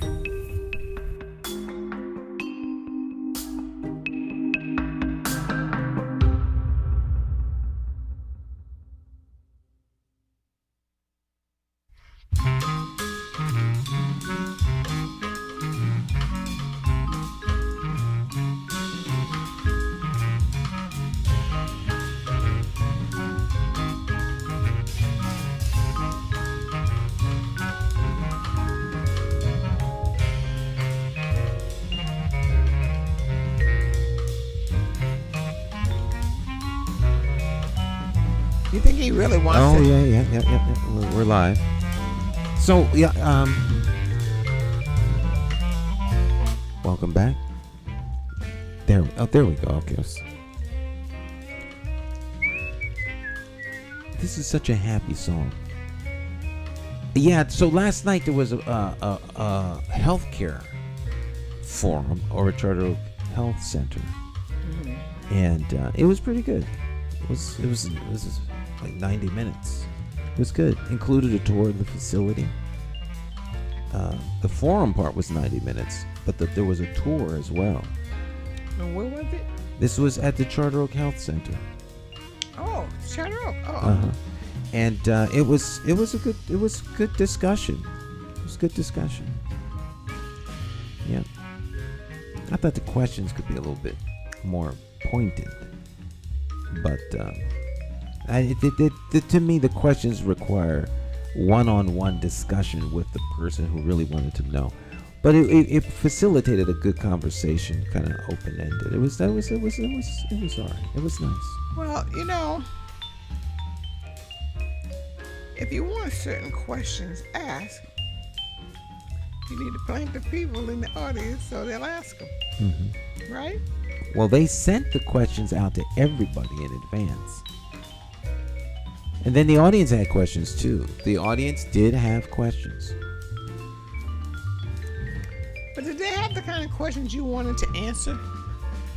Well, I don't know about that. To me, every question is a fair question.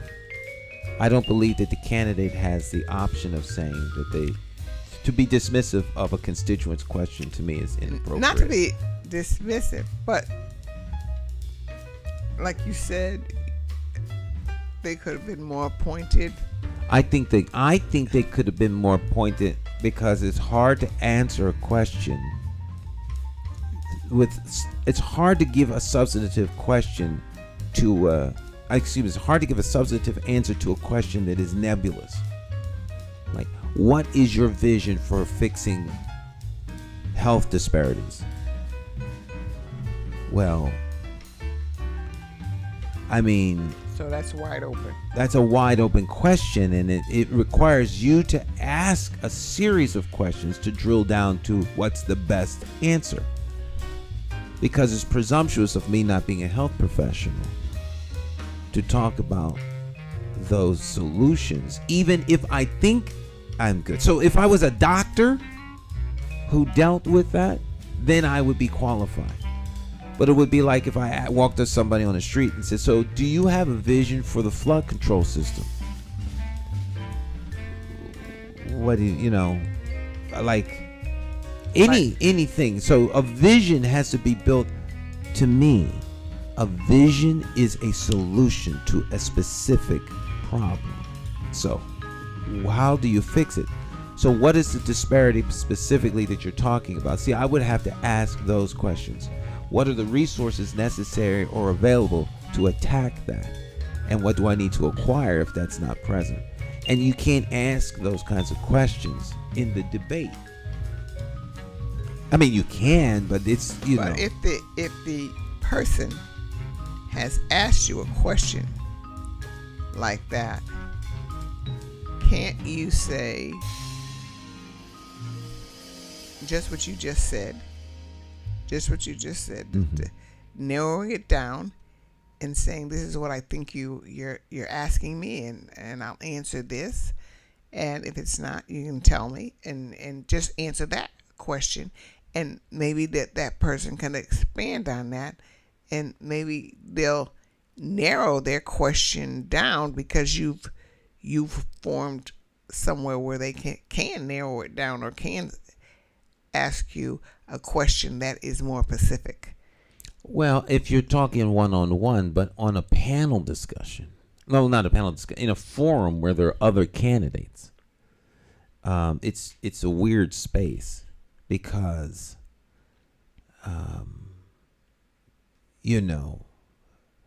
your opponents are always looking to gain an advantage because everyone wants to be seen in a good light.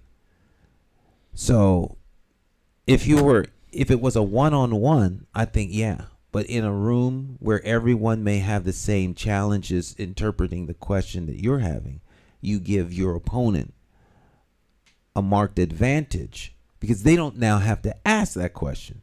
You did. You see what I'm saying? So now they're going to answer off of the redefined or more specific questions that you've already formed. That cost you time and standing.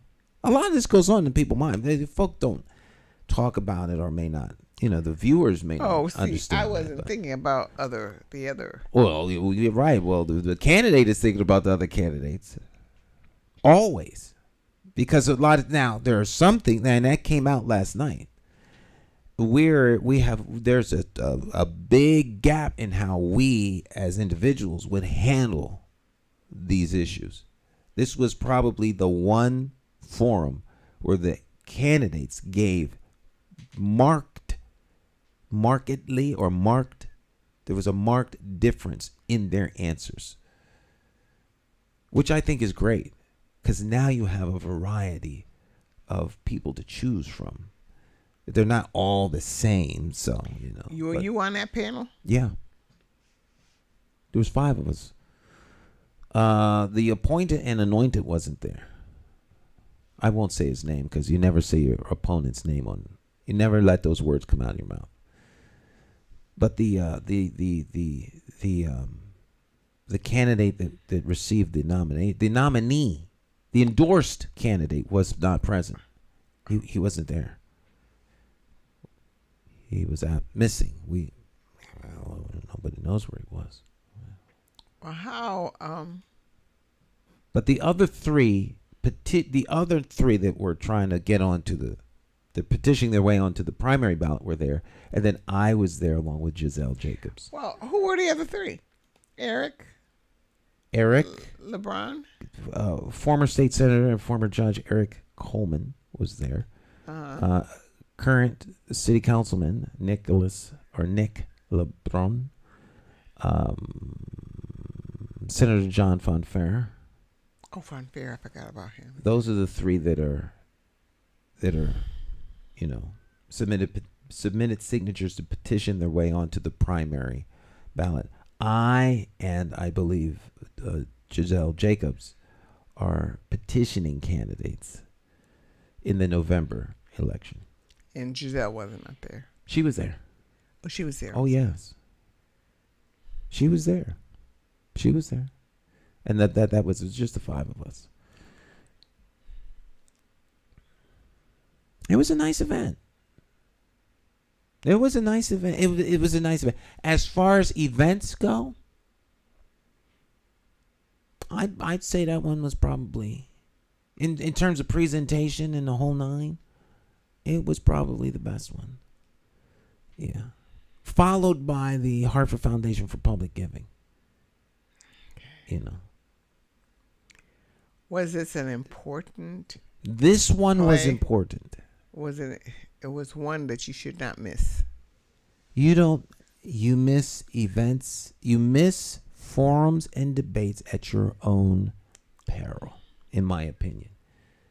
Anytime a constituent invites you to come and be part of a discussion, I believe that you owe them the dignity of your presence. If you have to be in two places at once, then you make that very clear. But you have to show up. That's in my opinion. During the debate, did they say that the Democratic nominee will not be here because of such and such and such? He wanted to be, but blah, blah, blah. No? They didn't mention it. I've heard them say that a particular candidate is running late, but they will join us. But I've not heard anyone thus far say why someone isn't there. To me, that's inappropriate.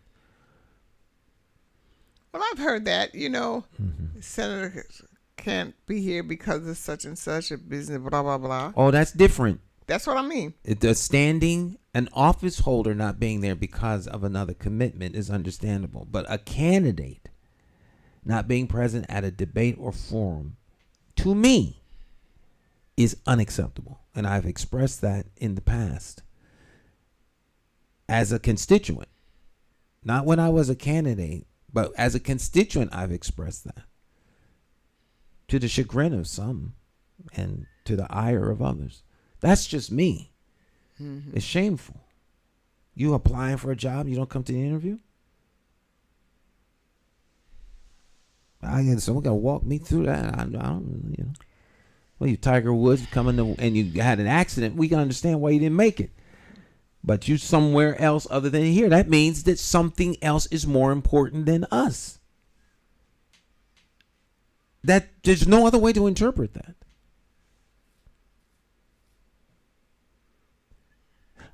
It's like the wife says, honey, me and the kids want to know if you want to come to the movie. Well, I really can't. I got to go to work. Oh. All right, that works a couple times, but after a while, it seemed like work is more important than us. How else can you process that? Maybe there's some justification, but now, so you're applying for the job of running the city. And your bosses are the constituents. And you don't show up for the interview? You just all that a bag of chips, so he's supposed to pick you because you're the best chips. Well, maybe his bosses didn't think he needed to be there. his real bosses. I'm just talking.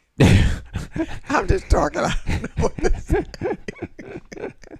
Hey, I don't know. The only reason I'm not at a forum is because I wasn't invited.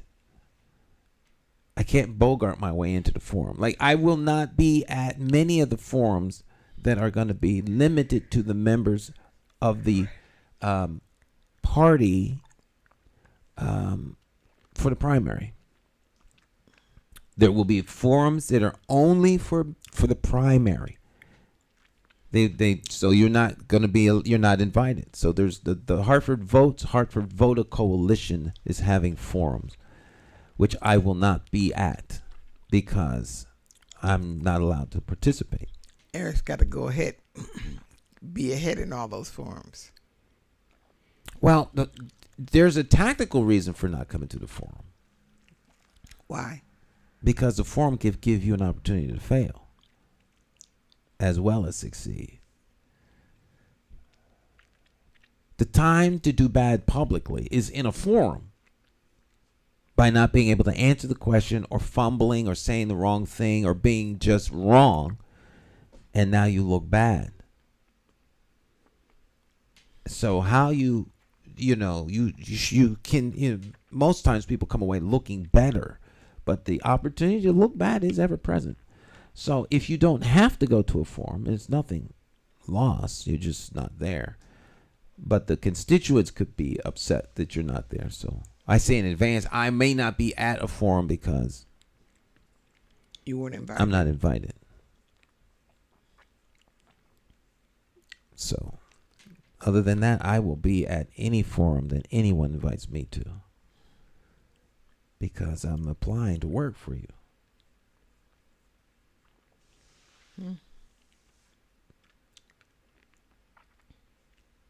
That just seems reasonable to me. It's like at the Board of Education meetings. Sometimes there's a new contract being awarded and the people don't come.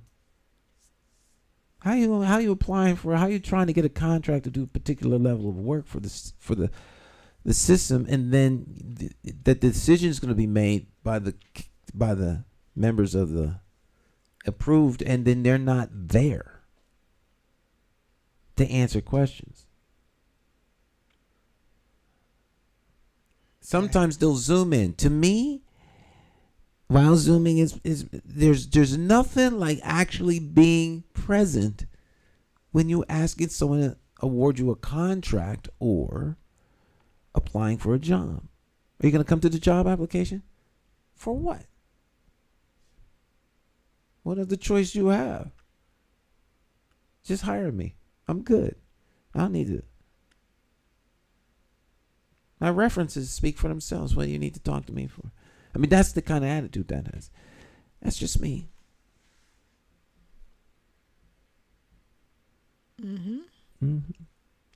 I hope I'm not coming across as arrogant and or nothing, but it just seems to me, because I look at it as through the lens of being a constituent. I'm offended as a constituent when the candidate doesn't show up. Unless it's an emergency. And so, well, it might have been an emergency last night. It wasn't an emergency. He was at the airport meeting. The airport meeting? He showed up at the airport meeting for Brainerd Airport closure. But he didn't stay. He was only there for a half hour.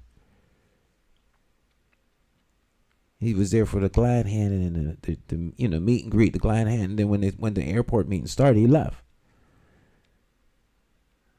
Now, I've been to several airport meetings. I really wanted to be at the airport meeting last night because I'm a big fan of keeping the airport open, no ambiguity. And what is this candidate?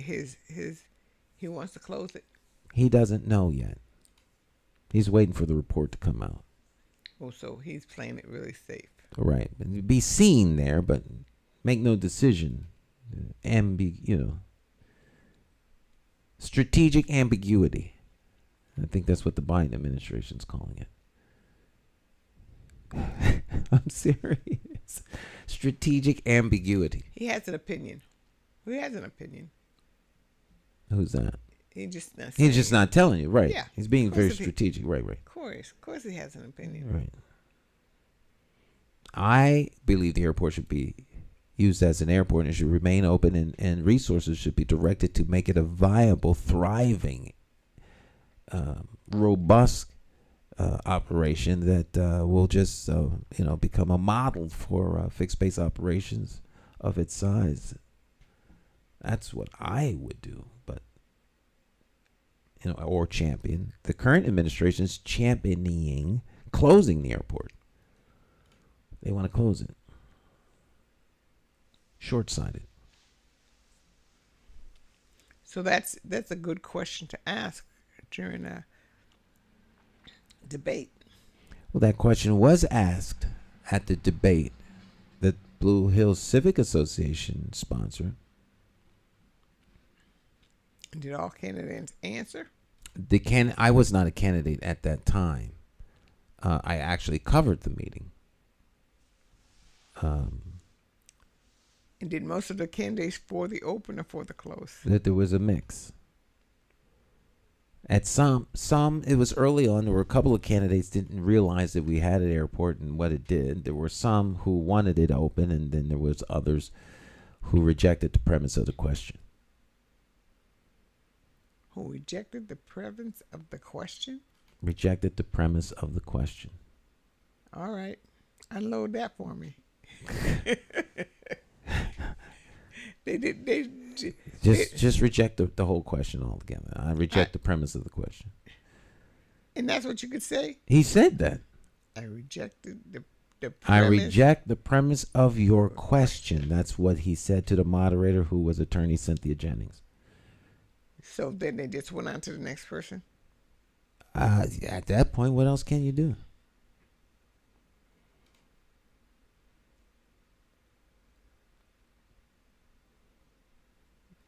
Your face looks just like my face did.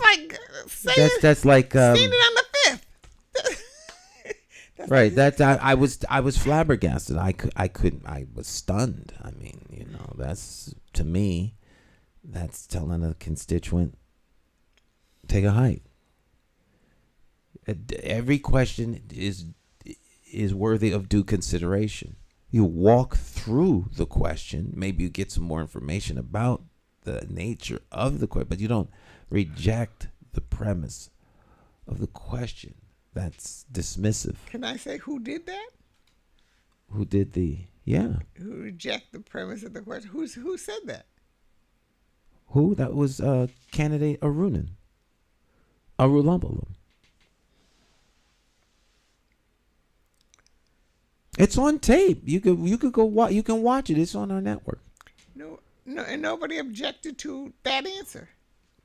What? The only way to object is as a constituent. Don't vote for him. I mean, other than that, what can you do? You can't make him, and you can't make any candidate answer the question.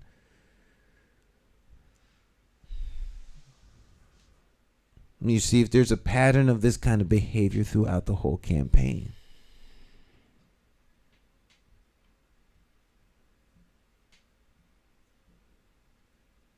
Okay.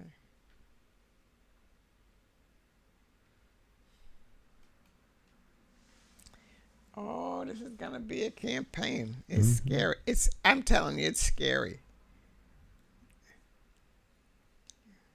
As a citizen of Hartford, it is very scary. Well, people better ask lots of good questions. Who is going to be our next mayor? Yeah. People should ask very, very, very good questions and hold these people accountable with consequences in the short term, not the long. Yeah. Ask the tough questions of every candidate and demand answers. You got to know what the tough questions are. It's not only in your little corner of the world. Right. You got to know holistically, right? What question affects most of the participants of Harvard. Which questions should I ask that's going to affect the North, the South, the West, the East? Which questions are going to ask that's going to do something? Because questions about the North End of Harvard doesn't even touch the West End. Doesn't touch. Who does it touch? They don't know. Oh, everything is fine. He's doing a good job. Didn't he do this? Didn't he take over? Didn't he do this? Didn't he do? Why is anybody complaining about him? Well, we see things differently relative to how those things relate to us. So for some, all is well. For others, there are challenges. But that's a problem. If it's all well for me and it's not all well for my neighbor, there's a problem. There's a problem. If I'm not suffering and that person's suffering and we're in the same city, there's a problem. Well, I think there is a problem, and I think part of the challenge for the mayor or for the chief elected official and city council is to make a better city while being sensitive to everyone's needs and all of the problems so that you can fix those things, but not at the expense of one other part of the city. So you don't fix the North End at the expense of the South End. Right. And you don't build up the West End at the expense of downtown. You know, everybody works together for the greater good of the whole, so that we have a sense of one Hartford, one city with many different neighborhoods and many different cultures, but we're all working toward the same goal. Okay.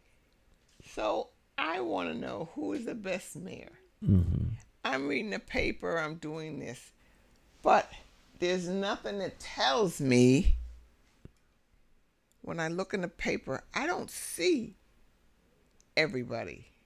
Right, that's, yes. I don't see everyone's problems or everyone's concerns. At least a little bit of every so-and-so, so-and-so, and so, this area, this area, this area, in one paper. So I'm saying, oh, they're having this problem or they're having a problem. Because if you talk about the North End, you're going to talk about the North End, the problems and the negativeness. How people think of the North End, how people think of it. Instead of saying, you know, our neighbors, the people of this city, some of them are suffering. Mm-hmm. Pull your mic. Okay? And this is how it is. Mm-hmm. So if someone opens a paper, they could at least read and see. Mm-hmm. So I can formulate a question on that.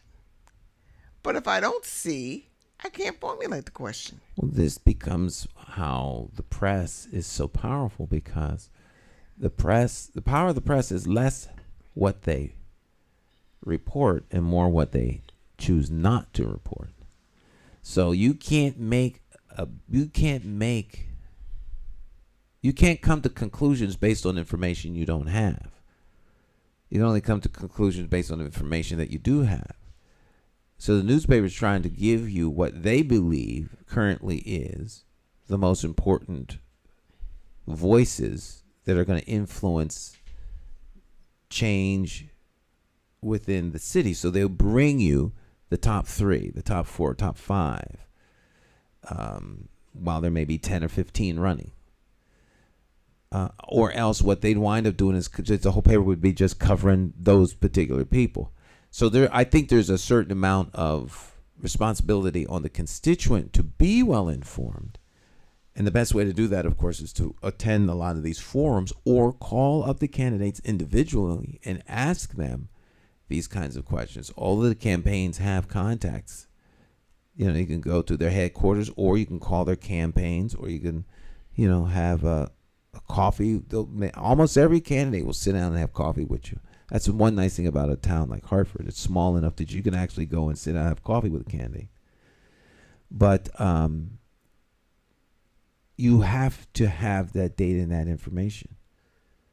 And then there's there's always the power of the press to move a particular candidate one way or the other. So what is important to the people who report the news? And so if you have press entities who, through the lens of the reporter, see North Hartford as a bad place, then it minimizes the conditions. Well, what do you expect? Oh, well, that's how it is. Oh, well, those are those people. Oh, well, they don't never have nothing nice anyway. So, they don't matter. Like this part of town, like say the West End. Oh, the West End has a problem, so we need to fix that. We can't have that. They matter. So if groups of people matter or don't matter, and this is where people get all into the, is racism, is systemic racism a national health crisis or a health issue? Well, if it impacts people in a negative way because those that are in positions of power to help don't see those individuals as being of value, then they don't treat them that way. So if men are making all the decisions as it pertains to women, they don't see women the way women see women. They see women as being subordinate to them. And so they treat them that way and they make their decisions that way. Well, this is good enough. What is it? Good enough is never good enough by definition. So at the very least, you could be sensitive to and invite these individuals to at least give you their opinion as opposed to making the decisions for them. And that happens to women all the time around the world. But then it happens to different classes of people as well. So the North End is predominantly, it's not as much as it used to be, but it's seen as predominantly African American, which is a class of individuals, while protected, is not valued very much. So issues in the North End languish, like the flooding and the sewage stuff.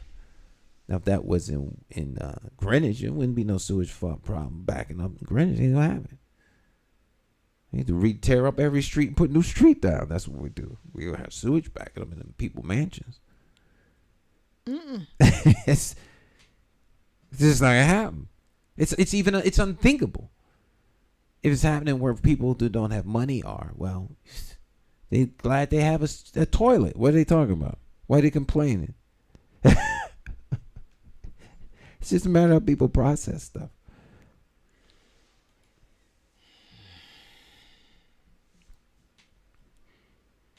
Well, we'll get through this. We absolutely will get through this. We'll get through this. All right. So tomorrow's the West Indian Day Parade. You all out there enjoy it. It'll be downtown, of course, as it comes through the town. The downtown end at Bushnell Park, and then there'll be a concert. And then a couple more weeks, it'll be the Puerto Rican Day Parade. And so we got 2 parades coming up. Should be lots of fun with stuff going on in the park. Bushnell Park, beautiful Bushnell Park downtown, Hartford, center of the city. And so come on out and have fun. We'll be there. We'll be in the parade. We're gonna have our van will be in the parade. Our bus will be in the parade, and I'm not sure if I have the bike. I might bring my bike out. And ride down there on your bike? Yeah, ride on the bike and the bus. And people holding signs and all that kind of stuff, Hand out little things to people, that kind of stuff. Politicians do in the parade, Yeah. Tomorrow's Saturday. Tomorrow's Saturday. Is that unbelievable? I've never been on your bus. I got to go on your bus. Well, if you come tomorrow, you can ride on the bus in the parade. Oh, and wave. And wave. Like you do the pageant wave. Yeah, there Cleo is. I told you. Oh, goodness. That's all you need. I told you she wasn't about. See? You do the pageant wave out the window. Well, I don't know if it's gonna be comfortable on the bus because the music's gonna be blasting on the bus. Loud. Loud, huh? Loud. West Indian music? No. Vote for Stan. Oh, vote for Stan. Vote for Stan's song. And some intermixed with some West Indian music. Oh, okay. Yeah. Some Jamaican, mostly Jamaican. People say West Indian, but it'll probably be more Jamaican than West Indian, because the West Indies is inclusive of many islands, including Puerto Rico. So, yeah.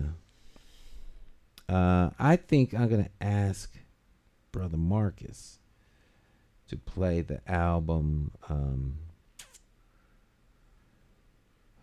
trying to think of the name of the group.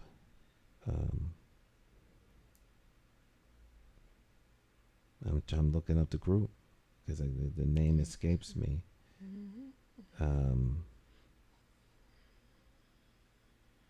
Wow. How come I can't find the... I'm going to find the name of this group before I leave here. Because this group is the bomb. I posted on my... What group is that? That's I'm trying to think of the name of the group. How can I not? Oh.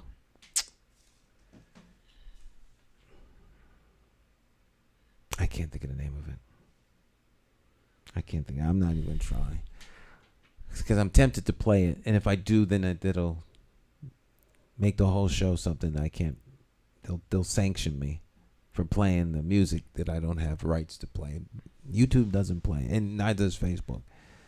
As soon as you start playing the music, mute. Oh, really? Oh, yeah. Yeah. All right, Miss Cleo. Or else we'll sit here. I'll talk. The music stopped a long time ago. You all have a great rest of your day. Do something nice for yourself, and have a fabulous weekend. And I'll see you. I'll talk to you tomorrow, I guess, maybe. Okay, I'm going to get on my phone. Okay. I never did it before, but I will. All right. Get on my phone. All right. All right, you guys. We'll see you next time. You all have a blessed rest of your day. All right. Ciao, ciao.